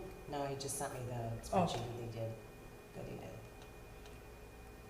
I couldn't follow that along, it was too many numbers too fast. I didn't mean to blow it all up. I just. No, I think it was good, because you got me thinking about things I hadn't really thought about. Yeah. Okay, where are the boys? Oh, actually, who are we waiting for? Grant and Ellen? They might be on, just waiting for us to come back. okay. Just ask them. Can we start again? Unmute? We're unmuted. Oh, we yep. are unmuted. Yep. Oh, how long have you been unmuted? Just Since I got up, Okay. we were talking Grant and process. Ellen, are you back? I shouldn't say, are you back? We're back. Are you there?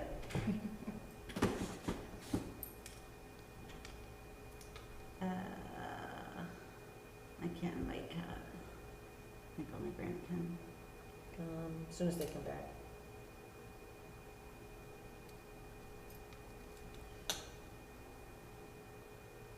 Ellen and Grant, are you there?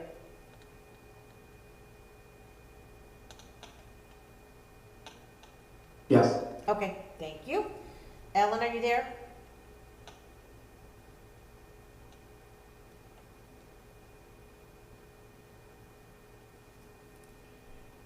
We'll wait for Ellen, but Grant, do you want to bring Kat over?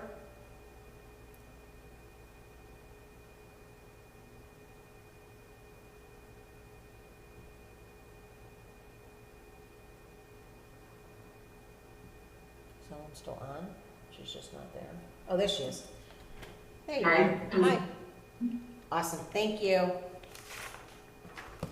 All right. Is Kat, are you there?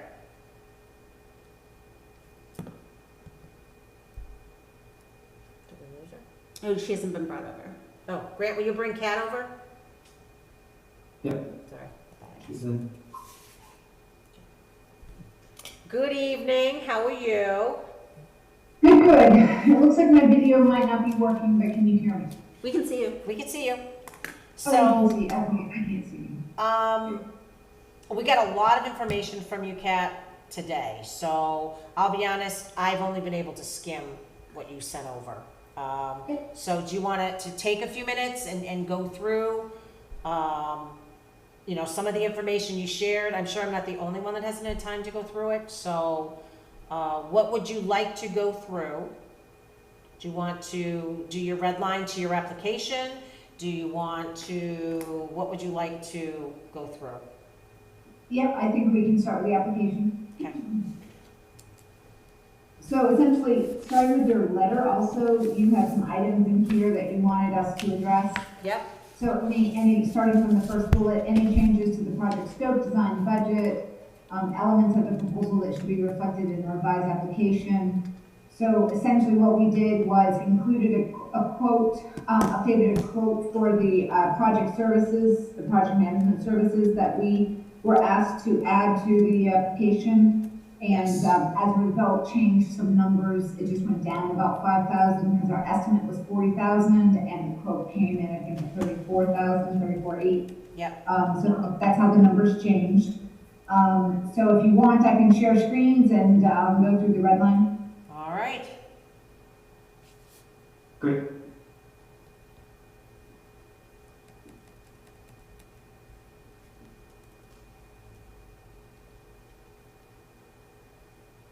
And let me know when you can see. It's there. Okay, great.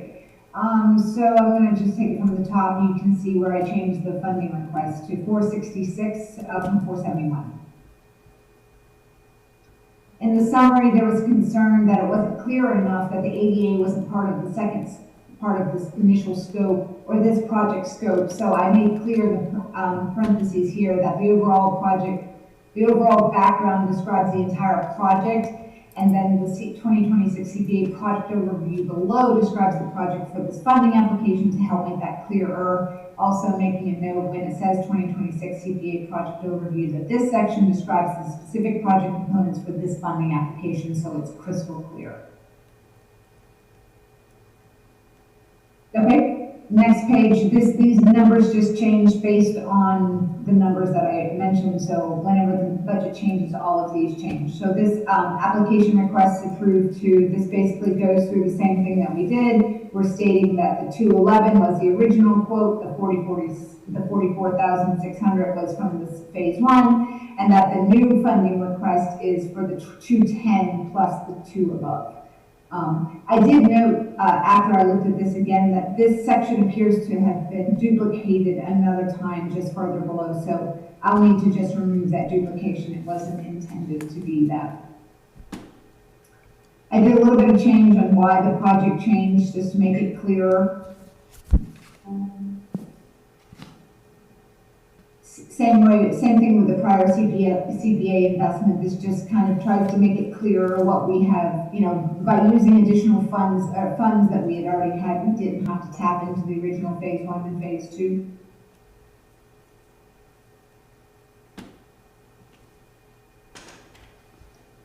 This is where the duplication, this application request approved to, because we just noted that above.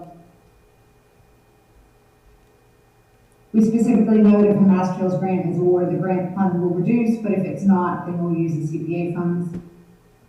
This table's the same as, just the numbers changed to reflect the new quote.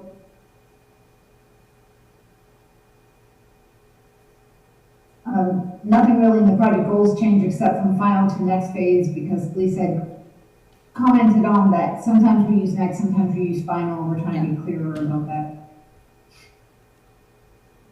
Community need did not change, community support did not change, budget. So we just redid this section to help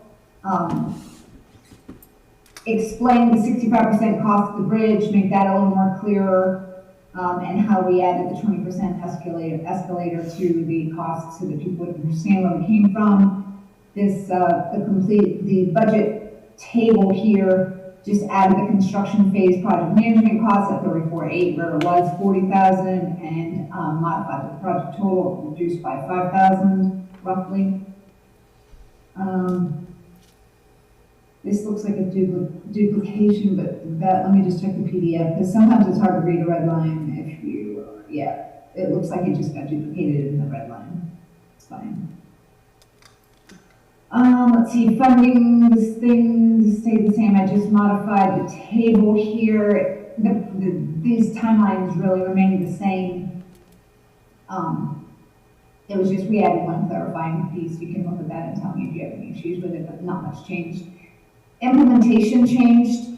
Here, this is where we added that we were going to retain a qualified engineering firm to provide construction phase project management and technical support services, and then a separate qualified engineering firm for the design construction support services, noting that Travis, the town's recreation director, would be helpful and responsible, as well as the Trails Committee. So we just put a little more attention here because you guys were concerned about who's responsible for what. Maintenance, we updated this section, again, trying to be a little more explicit about what, how we would maintain moving forward, any issues that would come up, and then nothing really else changed down below.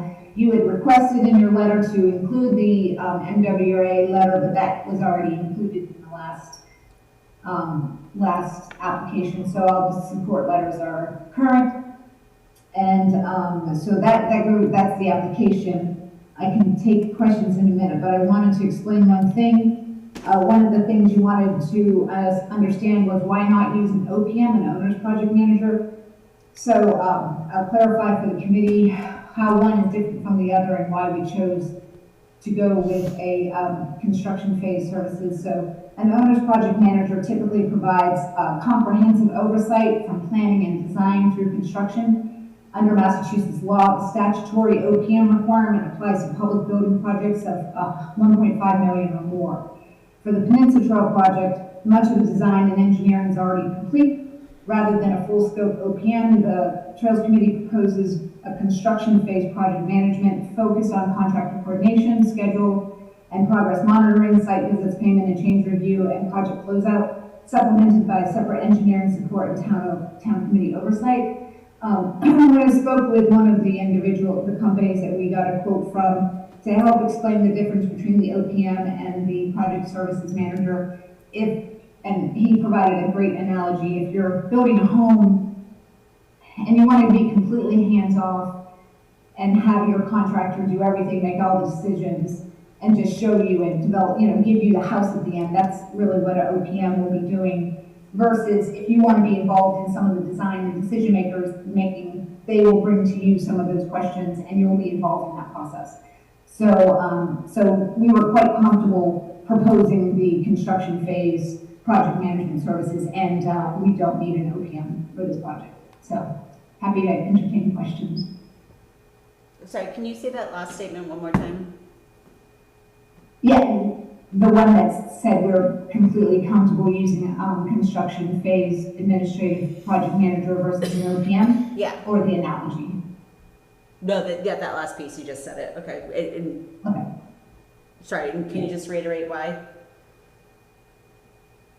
Because this project has been basically much of the engineering design has already been completed. This project doesn't qualify for an OPM of 1.5 million or more, and the construction phase services that we're getting from the engineering firm is enough for this project. Okay, thank you. Yeah. Okay, that being said, as I said, I didn't have a lot of time to review this. Kat, thank you for doing this. This was a ton of work, and we really appreciate you taking the time to do it and getting it to us. I would suggest we kind of go down the line with any questions, comments, and then I have some questions for Freddie as well, but I think at the end, I'm certainly not ready myself to take a position. I think there's still a couple outstanding things for me, but we can kind of put together, so everybody can go through and take the time to go through the application. I think we put together a list of what conditions we might like to see and work from there. So, Kristen, I'll start with you. Questions, comments? Not yet. I might in a second. I'm just working Totally a couple fine. numbers. All right, Sorry. let's skip down. Katie? Yeah, no questions. Okay, Claire? Kat, I think you do an excellent job in terms of the updating, meeting to meeting, of what has changed in the application. So I feel like very informed on it, and I don't have any questions. I think it's a good job, great job. Okay. Thank you. Thank you, Claire. Grant? Yeah, I completely agree with Claire. The track changes really help, especially when there's a lot of details moving around. So I was able to follow everything and don't have any other further questions. Thanks. Okay, Ellen? Great. Yeah, appreciate the updates. Have not had the time to read through the revised application. Was helpful to get the overview tonight, but would like to have more time to read through. I was just wondering if there's also responses to the letter that Lisa put together, or if we'll talk through that now. Yeah, much of the responses were addressed, and I included as attachments to the committee. You had asked for I provided the full bid response from the company. I also provided the full bid, that package that we put out, to help answer questions around that. And I think I tried to address the other questions. I think Freddie can speak to the following up with CPC requirements and whether the required permanent protections or restrictions are not permitted under this, and we could get a lawyer update as well. I think those two things were in Freddie's report, but I tried to address the other items. Great, thank you. Okay, thank you. So, Kat, I appreciate you putting together the bid packet and the RFP.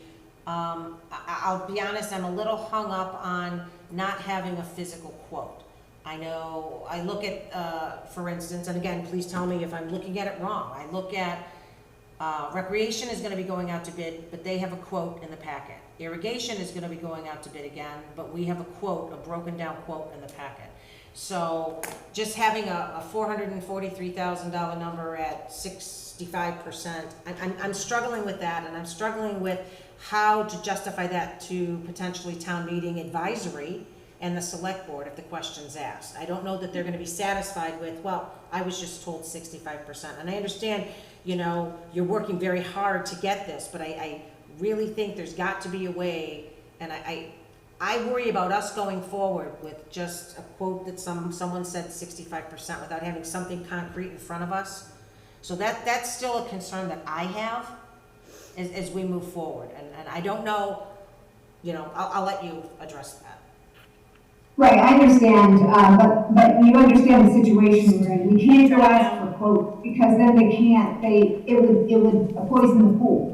Essentially, if we ask for quotes for the bridge and then they quote it, we choose them, then it's gonna appear to be a conflict of interest, and so that's what we were told by Mark Purple. And so the best option we're left with, because everyone pulled the bid, many people, like 26 or 30 something people, firms pulled the bid, using an official bid that we received, 2 bids we received, and using the percentage breakdown is the best we have at the moment. And I think because we've gone through a formal bid process and we received 2 quotes that were similar in size, I mean, I feel pretty comfortable that that's the cost that it would take to do a boardwalk and bridge. Taking 65-35 is a cost breakdown that was provided by one of the bidders. I mean, I don't know what else we can do at this point.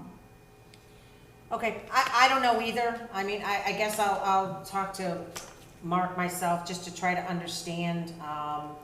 You know, the irrigation system went out to bid and they got a quote and then they still came up with a quote. So again, I'm just in my head, Kat, I just need to work it through because as a taxpayer, I would want to know, you know.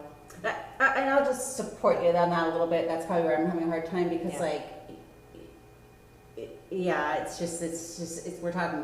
we're not talking like a few hundred, we're talking a few 100,000. So it seems like it'll make it hard to understand when actual contracts come back, like what went wrong if we don't have some idea. Is it all labor costs? Is it materials? Is it, you know?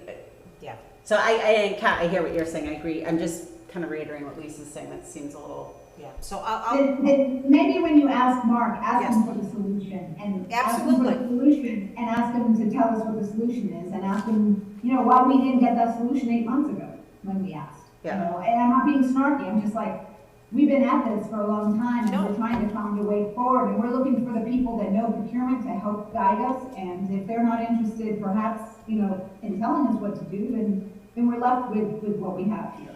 And again, Kath, I'm not trying to shade anything you've done. I appreciate everything you've done, but I feel like in order to do my job, you know, I need to have something more concrete. That's all. So I will definitely talk to Mark on that. Did you have any? I was going to come to you anyway, Freddie, to talk about, first you can talk to Stuart. That was one of the things in the letter that the committee didn't know. Are you moving on from this topic? Which topic? Specific. Dollar amount. Well, I was gonna go to that next. I was going to have you clarify, because Ellen asked about the list. So going down the list, these are still the outstanding things that the committee thinks on the list that you followed up with Stuart. I thought you could tell the committee. Yeah, I'm sorry. I just wanted to be sure you were done with the question everyone had finished on that. Yes. What you were just talking about. I think so. The procurement, I don't know. No, Grant, did you have something more on that? Yeah, I mean, I said it at the last meeting, I really don't have an issue with it. You know, we had the full cost breakdown for the work that they expected to do. They went out to bid, they got a real bid, an actual bid on what the work to be done was. And, you know, so it's not like these are made up numbers, like this is the real number that they were given. It's probably even better than a quote, right? This is what they said that the actual cost of it would have been, and then this is the proportion of the work that would have been done for this part of it. So I really don't have an issue with it, but I've said that previously. But you know, in some cases, I think it's better than a quote. We have from the, you know, well, it is a type of quote, I guess, but it's better than a cost estimate. It's a bit, it's beyond that, right? It's what they would have actually had to spend to have do the work. Yeah. So. Thanks, Grant. Can I ask a quick question? If we'd gone forward with the boardwalk and the bridge and we used the quote number, would there still be an issue using the bid number? Not the quote number, but the bid number. If we'd gone with both? Sorry to answer that. Yeah, I guess my answer to that is if you had gone forward with both and you were coming back for more money, I would still be looking for why you're looking for more money and a cost breakout of what the town is getting for that money. Like I said, you know, I can't remember a project since I've been on CPC where we didn't have a physical quote broken out by, you know, components and whatnot. So this is a first, Kat, and that's why, you know, and again, I have an issue with it, I'm one member, other members don't, and that's fine, but, I just wanna make sure that if a resident asks me, you know, well, what is the 448, and I say, well, it's 65%, or what the amount is, it's 65% of what the bidder said it was gonna be. I don't know, in my mind, I think that casts a question, and I don't want there to be a question, that's all. So, and again, I respect, Grant feels differently, completely respect that. Everybody else could feel differently, but I would still ask for this. So I will talk to Mark, I'll see if we can find a solution. Thank you. Yep, You have nothing on this? so go ahead. And anyone else on that? Sorry. Anyone else have any feelings or thoughts on it? Okay, go ahead, Freddie. Stuart? Yeah, is that number 3? Can't read from here. Nope. Freddie will follow up with Stuart regarding how the project should proceed. Oh, in that's meeting. not showing on the screen, sorry. No, I'm looking at my letter, that's all. Yeah. Yeah, I have her letter up, so I can bring it up. Give me just a second. Are you seeing Yep. screen now? Yep, Okay. Great. it's number 4. Right. Okay, so I did speak with Stuart, and he said that it is a, you don't need anything else, because the state doesn't put restrictions on DCR or MWRA land. So you're all set, it's good, it's not an Thank issue. you. Appreciate that. So the state doesn't put restrictions on MWA or DCR, is that how it's phrased? That's what he said. He just basically said that you're not going to get like the recreation restriction that we require on other properties, and there's even though the land is not permanently protected under, because they can change it, that it's, the assumption is they're not going to be shutting down the reservoir anytime soon. One question came up. You have a license to use the land, right? Permit, correct, yep. Permit. Did that get included in the document, and how long is that for, and what's the? No, we have, the Trails Committee has standing agreements, master agreements with DCR and MWA. So that typically we can put it in the application if you require it, but it's pages and pages of stuff, so I'm not sure. We can note it if it's more appropriate. I just want to be sensitive to how much information we're providing that is relevant versus just noise. So I think we note that we have NOIs down below. We could also include that we have a master services agreement, or however it's defined with DCR and MWA, if that's helpful. Yeah. Or actually, in this case, it would just be MWA because it's on that side. Yeah. Like, I'm just throwing it out there that I think, I don't, it's up to the committee how much detail they want, but if you're spending $500,000 on a project, you want to be sure you have access to that land moving forward. And I know you do, but is it something that would be part of the documentation for doing your due diligence? I actually think it makes sense. Because it's not an annual lease, it's an ongoing, what did you call it, Well, with MWA, it's called an 8M public access permit. public access permit. Yeah, so that's a big deal, and it's significant that you have that. And I think you got involved, as a matter of fact, I think this is why the Trails Committee was originally set up, because we didn't have agreements to use the MWRA land. And didn't you work diligently on getting that done, Kat? The Trails The Committee? previous Trails Committee members, Dan Frank, forgetting his other last name, and a few others were on that committee, and they put the originals in place, and then we renewed them. Yeah, so, I mean, that's a wonderful asset for the town, because we were going to lose access to using those trails, and since then you've even expanded it more. I'm sorry to digress, but, so I don't think I think it's a positive thing to let people know that we have these agreements in place, and to point to in the future if anything you know, long after we're not here, if anything ever came up about that, access using that trail, that here's documentation that Yeah. the town had that, you know, So I'm that happy to add agreement. that we have permits in place and describe what the term is, yeah. I think, no, I think Having sending, the document, having the document for the files. yeah. We don't have to print it out, we just, you know, is it a link to it somewhere, or, you know, something like that? Maybe, I think it makes sense for a Yeah, complete A project. link would be better, just to avoid having a 50-page document. Okay. Let me see, I can work with the town to get a link to make sure they're, I don't know the they're difference, a 50-page Yeah. document, or didn't we Yeah. already get 50 pages? It's fine. Okay. A hyperlink would be good. A hyperlink, just links stop working so that you can get the hyperlink and then you can download it and then put it on the file. Okay, thanks. Next up, so Freddie, can you talk about, now we have 3 projects. Have you come up with a path forward on the best way to draft this article and what we need to do with the articles? I know, and I just said quickly, we were supposed to have a conversation with town council.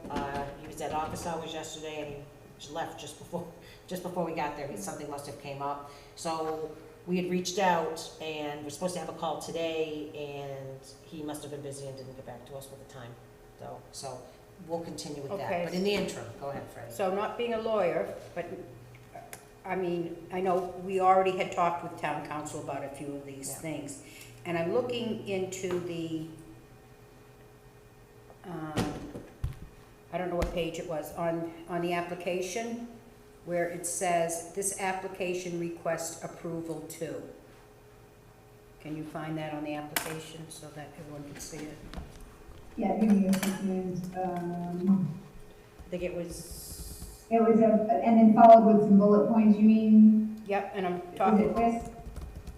yeah, Is it this stuff? Yes. yeah. Okay. Okay, so, number 1, continue the previously authorized 211-232 CPA appropriation for the revised pedestrian footbridge project. The CPC has no authority to approve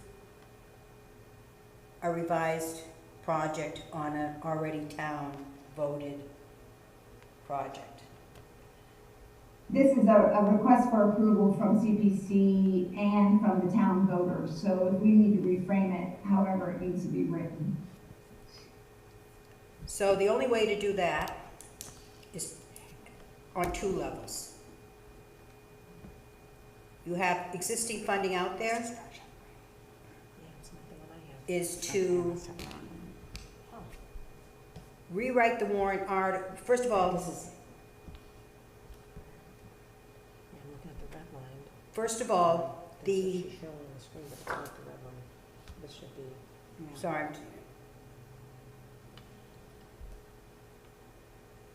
The sunset clause would have to be changed or this money goes away, so that would have to be brought up. And you would have to, because you're using the funding, as you state here in a public document, revised footbridge project. It's not the same project, so you have to write a new warrant article. You can't fund a project that isn't the same under this, I mean, it's a different project now without the boardwalk. And this is what we've talked about in the past, and we were going to ask town council to be sure, because I just would want to double check that, but it's not the exact same project, because the 211-232 was for footbridge and a And a boardwalk. boardwalk and the paving has already been done by other funding, correct, yeah, it's a different project. So it's a different project, so you'd have to write a new warrant article, and my recommendation is just to roll it into one new warrant article. The other one is the,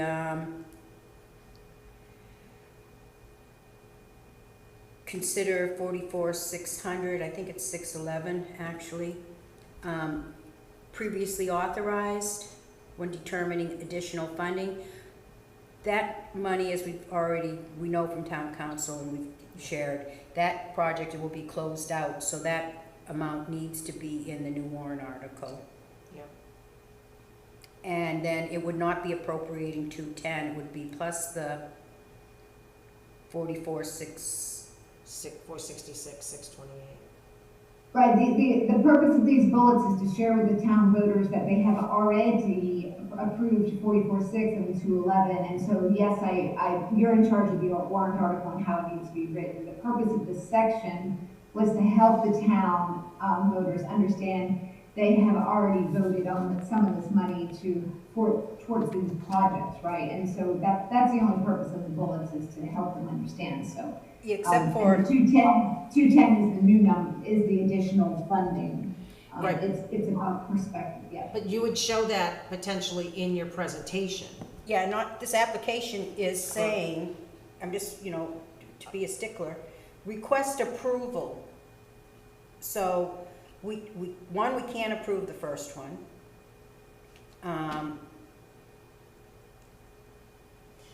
We can consider the money, but So it's confusing and it's misleading if you just read it, thinking that there's money here we're going to keep on the table, and we're only asking for the 466, which, I'm sorry, the 210, which is sort of, it's like, we're not appropriating just 210. It needs, so I would just say, I would rewrite this to say it differently. So if you're would trying to you, make that for the point. warrant article, you're suggesting, and correct me if I'm wrong, to do the warrant article for the 466, to close out the 211 and the 44.6, and then just the ask being for 466?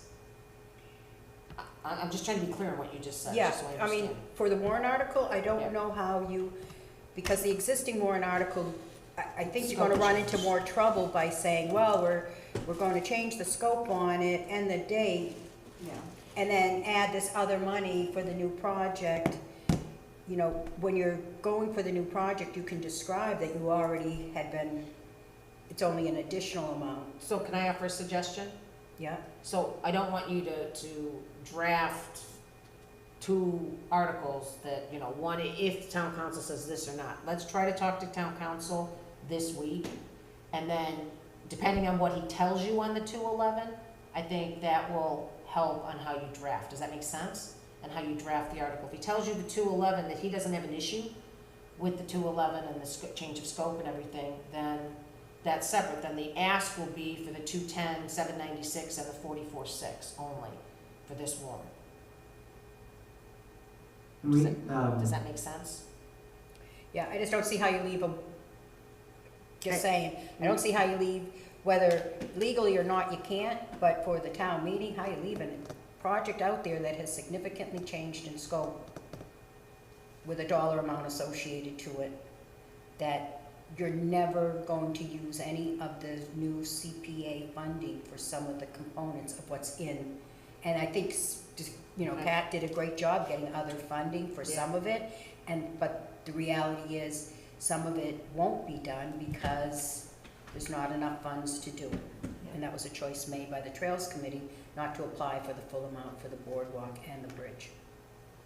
And these things come back and bite you later. Yeah, well, I agree that I want to hear what town council has to say, but that makes sense to me, because if I think about them being able to sit on their own, if we don't do it that way, then can you imagine 10, 20 years from now going back to piece together what the heck happened here? We had someone come up with a question about a project years ago, that the application was for something that didn't get put on town meeting floor, didn't get voted, but it still became a question, where is that? And it took a lot of, these were old paper minutes. That's why this application needs to have the explanation, so that there's a nice paper trail and a great explanation. I'm saying, we agree, I'm gonna say that this is not the explanation, because it's saying stuff that you can't do, the way it's phrased, So make it better. Go ahead, Grant. Yeah, so I'd like to just be productive, and can we, I think the fix here is just, we should suggest language that would work, right? So I think the application itself is requesting the right amount, it's 456,000. Freddie has an issue with this section, I understand the issue, why don't we just ask Kat to change it to, this application requests approval for $466,000, this would be an increase of 200,000, whatever, from, prior authorized funding. And leave it there. Would that resolve? So it seems like the issue is not that Okay. she's requesting the wrong amount, it's just that that section is phrased weirdly. Am I getting that right? Yeah, thank you. I think that, Kat's trying to explain that this is not all new Right. appropriation, and I think, saying that you had funded it and you had already gotten some of the work done by other costs. I mean, not other costs, other resources is fine to put in there, but you just have to phrase it, and how you just said it, Grant, was done well. And Grant, I'm gonna tell you, the first person that told me that I'm not being productive. I think he's talking Oh, about. No, I'm kidding, I'm kidding. I get We're it, talking about, yes, I we're know, talking about how it's bad, and I'm we just can talk kidding. about how we can, I'm- improve it. I'm kidding, Grant. So my suggestion is that obviously we're gonna have to have a next meeting for golf anyway, that in the interim, Freddie and I do sit down and talk to council, we'll round him up, and ask his suggestion of the cleanest way to do this. And then draft a warrant article based on that. Everyone will have it well before our next meeting. Kat, you'll have a copy of it as well. I think that's all we want, is to have it and do it the right way. So that's my suggestion, that, unless there's any conditions, it doesn't sound to me like there's a whole lot of questions other than my concern about the quote. Yeah. So, I think Freddie has enough to start drafting a warrant article after we talk to council. Do you Yeah, I agree. I had one other thing for Go ahead. both this and the golf. Go ahead. Sunset clause, we're gonna put new sunset clauses in with the language similar to in the contingency, that it can be extended based on Yeah. meeting with the CPC to discuss. What timeline do you want for those sunset clauses, so we have and we don't have to do that today, and I think you want Kat to have a input on how long she thinks the project's gonna take, and the same with the golf, so that we have realistic sunsets with the ability to extend them when things happen. So I think Grant said at the last meeting, like 3 years to start, and then the committee having the ability, without going back to town meeting, For to each, extend it. there's not a standard for each project, it's based on what they think it's gonna take. Well, Was that it's based been on- standard in the past, it's been 2 years. The two that we have coming forth, the golf and the trails, were both 2 years, so I have to believe that was a standard that was used. I believe it's based on the project scope and timeline, Yeah, Okay, rather than a standard. I'm just looking at the warrant article from 2024. The deadline was December 1st, 2026 from a March town meeting, so that would be 2 years out from, or one year and 10 months or whatever out from, yep, for approval. So pushing that out, we're about a year and a half beyond that now, so pushing that out a year and a half and maybe 2 to be generous would make sense to me. So December 31st, 2028 as a starting Yeah. place. that's fine. And that's what we have in the application, is December 2028. But I like the idea, Freddie, if that's flexible with you guys, to have the option for CPC Yeah. to extend, that gives you guys more power and less need to go to town meeting for any changes. But ideally, we're getting this done before 2028. yeah, it's not about having power, it's about keeping the project going. Well, in case there's an issue, so I Yeah. think 2028 is good, And just so the committee knows, there's 2 placeholders currently to extend the sunset clauses. And again, this may change based on the conversation with council and, how he wants to do the initial 211, whether he wants it to come back and roll it into one. So, but currently there's placeholders for this and for the 553, for the prior golf project, those sunset clauses run out. So we just need to, we have 2 placeholders on that. Right, and per the conversation we had tonight with the golf committee, that the original warrant article is the same scope as this project, so that doesn't need to be a changed warrant article. Right, just changing the date, and that's easy to explain to town meeting. Construction costs, time, it happens. So that's just a heads up for the committee. So, okay, so I think on this, Kat, we will meet with council, preferably this week. I'll shoot him an email tonight telling him it's Does got to Claire be. have her hand up, or is that just something weird? no, not that I see. Okay, I'm sorry, I saw a little red thing next to her So, name. and that gives everybody also time to, you know, look through the applications, and if there's anything else, you know, as a condition or something, we can go through it at the next meeting, and it's easy enough. It's easy enough for Freddie to update a draft, right? Yeah, the update is, oh, also with the trails application, did you discuss any contingencies? One being, as we had done in the past, apply for the Mass Trails Grant. Oh, that would be a condition, yeah. That, I said contingencies, I meant Yeah, conditions. Yeah, yep, yep. Are there any others? Speaking of contingency, a contingency is included in the 466,000, is that right? Correct, we did a 20% contingency on the cost of the bridge only, we did not 20% the engineering services. Okay, thanks. I knew it was in there somewhere, but I couldn't find it. Thanks.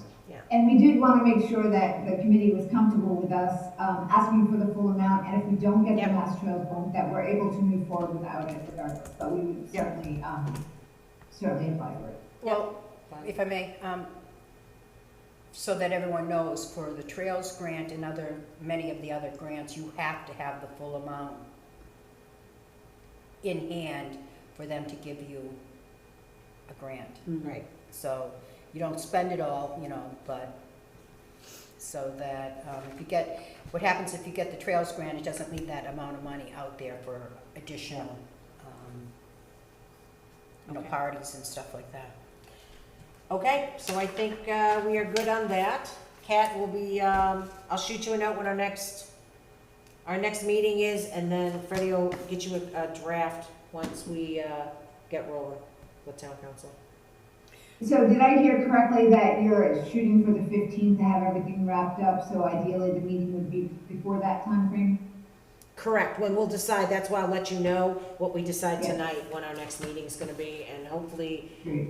you know, we'll take positions at that meeting for town meeting. Not before, Well, to bring forward. not before, it won't be before Labor Day. No, it won't be before Labor Day, can't be.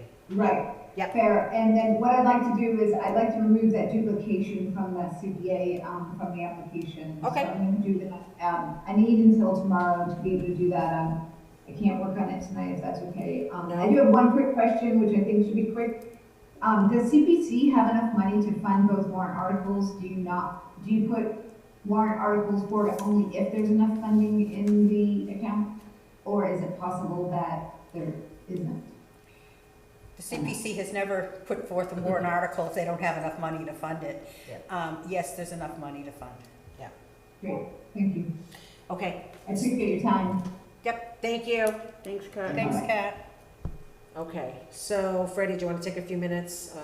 We have roughly 20 minutes tops before we have to end. Do you want to talk to this quickly or no? Oh, yeah, I can.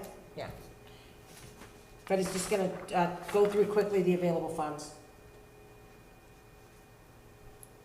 Did anyone want to screen share it, or? Oh, yeah, Grant, would you mind putting that up, the available funds document? Thank you. Okay, so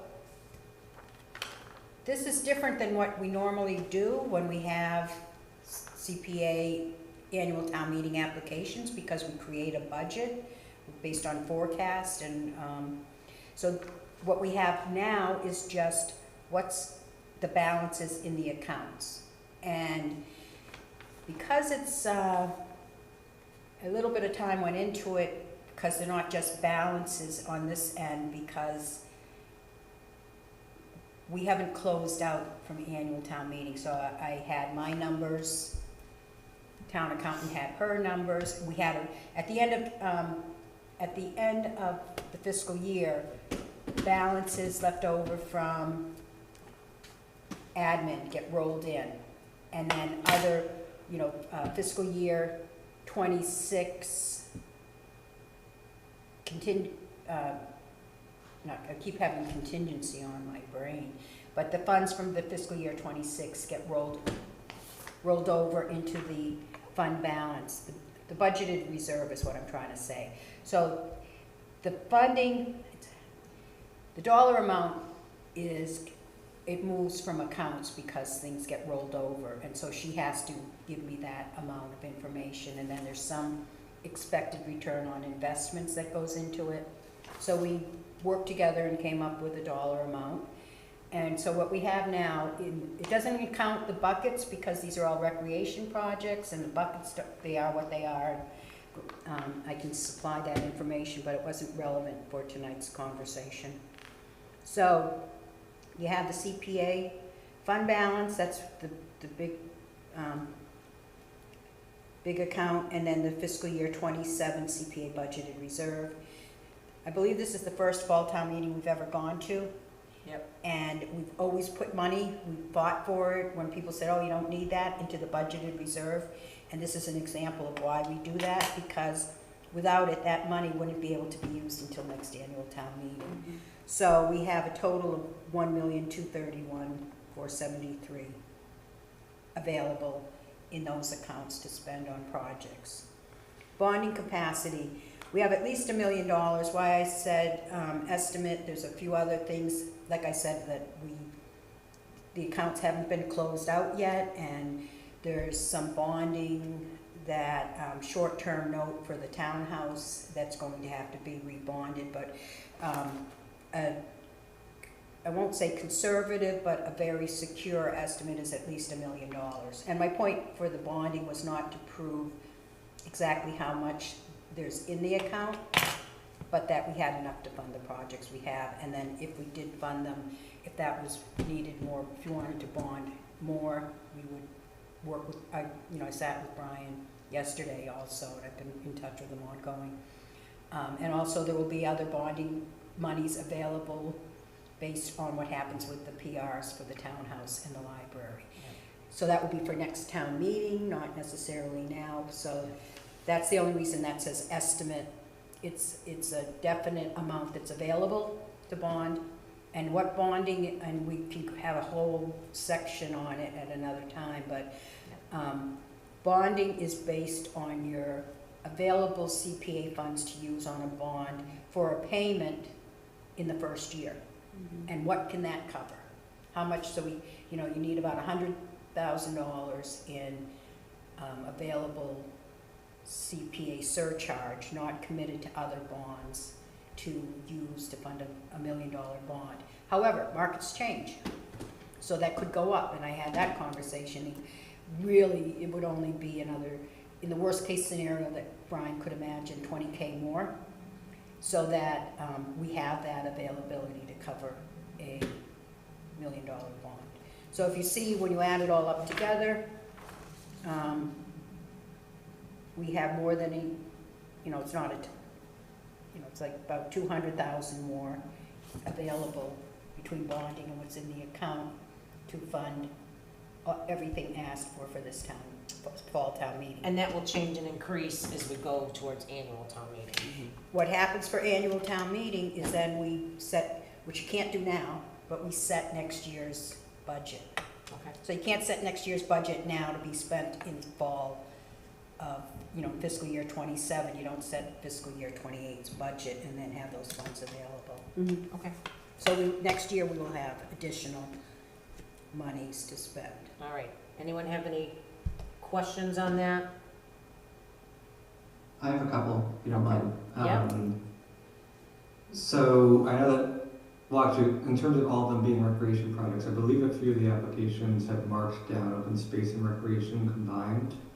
And so I guess when we're determining eligibility, are we thinking that it would only come out of the or it might be different for each of the, well, now we're down to two, but for the two that we're talking about, would it be any money come from the open space bucket, or would it be solely from recreation? It's the same.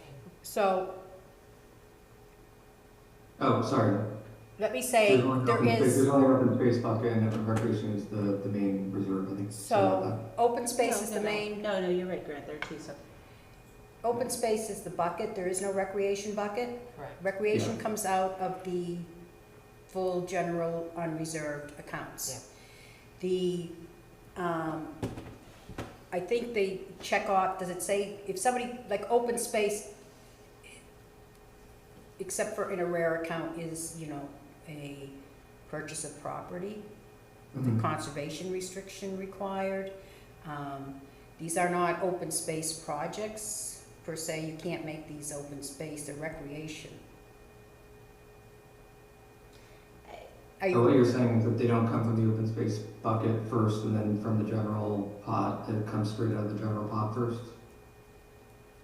no, they never, Mm. they're not an open space project, so they, I mean, I don't know what boxes they checked off, but it's a recreation project, right?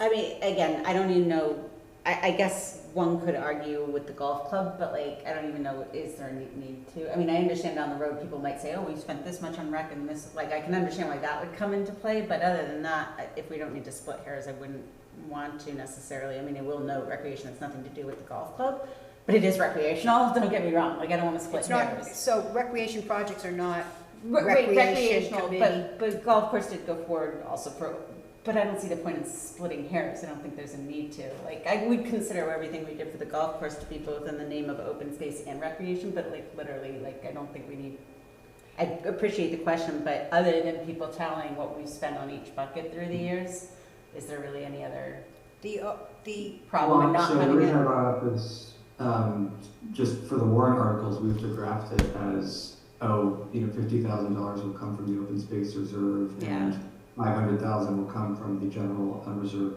balance or whatever. So in that case, it matters, and I would be curious to see we wouldn't, what the current balances are. I think we've seen them previously, but yeah, if they all fall under recreation, then it might be moot on this one. I would not, so you wouldn't be taking it out of open space, in my opinion. Mhm.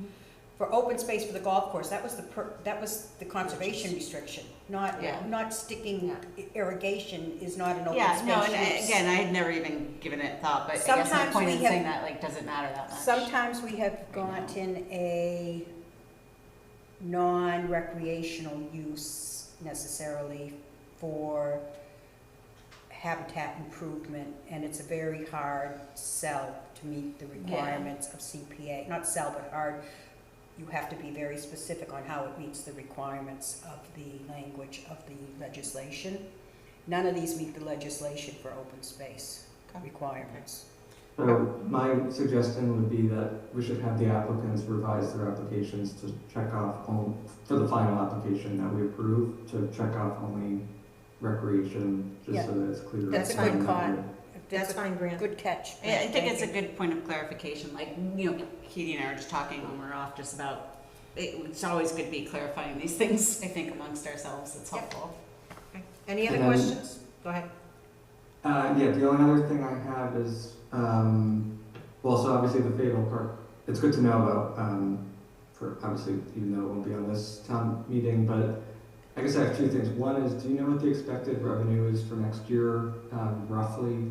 Freddie, I know you had it in the bonding, when you were calculating bonding, you were kind of projecting out. a while Yeah, I before. didn't look at that because it wasn't relevant to what's in the Yeah. accounts now. That's fine. It's so are you saying what we're going to have for revenue next year? For Not a surcharge? full estimate, but I'm thinking about it because obviously the Fayetteville Park will come back, and so, yeah, so I'm just thinking ahead, that's all, but it's fine if we don't have that right now. Well, you won't know until we find out what gets billed out and then the surcharge. And then I work with Brian to estimate what increase we're going to be having in our taxes next year, which will be what we put into the estimate for the increase in the surcharge, because it does, it goes up. We used to be at a solid 3.5, and then it went up to 4 something, and last year we only put, I think, 4 point something percent, and it was closer to 7.5%, and I'm hearing that it's going to be next year at least that. Okay, that's helpful, thanks. And then the only other thing, I'm just gonna stop the share so I can look at the number, but from that spreadsheet I was doing calculations on earlier, for the cost of the golf course, I believe it's an extra 433,000 that they're requesting, as opposed to the Correct. 317. Where did I come up with 317? I don't know. It was 317 and they changed it, Freddie. The new application that he sent was 433, 546 When did that get sent? today. Well, I didn't make this today, so you know. Right. No, I'm not, I'm just, for everyone else's benefit, I just want to note that, you know, that cost would be up. Well, take out the 1.5 for the current and then add 100 and Well, whatever, it's another how much? The 417? 140-ish or something. I think it came out to, hold on, I actually did the math. The 433, 546 and the 317, 250 was a difference of 126, 296. And this, Freddie, on your sheet, the starting amount, was that already less whatever we transferred to affordable housing as a result of annual town meeting? Affordable housing is in a bucket. I didn't include the buckets because they're not Right. relevant, because they're not recreation. Oh, that amount was just recreation, okay. No, that amount was just Just housing bucket. Yep. No, the 108.7, The 1087 is just what's in the fund balance as of 6/30. Not the buckets. No buckets. Not- right, but does that total amount, is that less whatever we committed? That would have came out of the bucket, so that is, That's the general. that's the general. Got it, Yeah, got it, got sorry, it. so what came out of the trust. But yes, I mean, it didn't come out of these buckets, so it didn't, but this is what's here today. Okay. All right, folks, we gotta go. Katie's got Okay. 10 minutes, so we get, and I got stuff too, so, okay. So, are we good with that? Okay, I think that Very helpful, thanks. the most important thing right now, next, is to look at our agendas, oh my God. Look at our schedules, so we can schedule the September meeting. There we go. So, I am away the 11th through the 18th. So if we were looking to do a meeting, we would be looking at potentially September 8th. I could do September 8th. Okay, how does September 8th look for everybody? I can do that. Okay, Ellen, Grant, or Claire? I'm good. Okay, thank you. Yep. Okay, thank you. Just waiting on Ellen. Yes. Okay, so why don't we do September 8th, and at that meeting as well, because we're really just gonna be reviewing and drafting the articles. We had talked about doing a separate meeting for signage. I think we can probably include the signage at that meeting. Ellen, your thoughts? Yeah, I think that sounds great, and I think if our individual committees are meeting between now and then, if folks could follow up with their committees to go through the language that's on our spreadsheet. I sent out a couple like individual emails just to try and get this rolling. Perfect. And I've reached out as well to some already, and I think the townhouse we're just about set on, Ellen, so And thank you for getting that. All right, and so I Okay. owed it. She sent me a couple questions. I did end up needing to go bring back to rec tomorrow, but then we'll be good. Sorry, were we talking about science? Yes, Okay. we are. Sorry, I was looking at my calendar. I got distracted. Okay, so we have a couple minutes. We can either approve the set of minutes. Let's do that. Let's approve the set of minutes. I had one thing on the minutes. Yep, go ahead. I know Ellen had some. Grant, could you pull them up? Would you mind? Yep. Thank you. Sorry, I just went out of No, order. go right ahead. So, before you just move on, just on that date, I'm going to tell you that I will be getting you the warrant articles like that day, or That's fine. because, The holiday and everything, Freddie. It's well, end of I'm summer. on my vacation. I know you are, so And then that's Labor Day on That's Monday. fine. I'm not necessarily going to work that day. no, that's fine. Okay. Sorry, go ahead. All right. Line 86 in relation to the tower. I think this should say, however, this will not be ready in time for fall town meeting. Okay. Line 86 into 87. Oh, yes. Yeah. So the first sentence. However, this will not be ready in time for fall town meeting. Okay.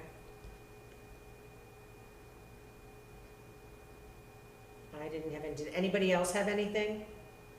Claire, did you have any edits? On the first page, Yep. and it's the second bullet, which is line 25. Yep. Mrs. Farrington. Yeah. Yeah. It looks like somebody did correct it. I Ellen just can't did. really. Yeah, Ellen did. Appreciate that. Okay. Okay, thank you. And then, the only other one that I had was at the very end with the list of documents. Yep, And it is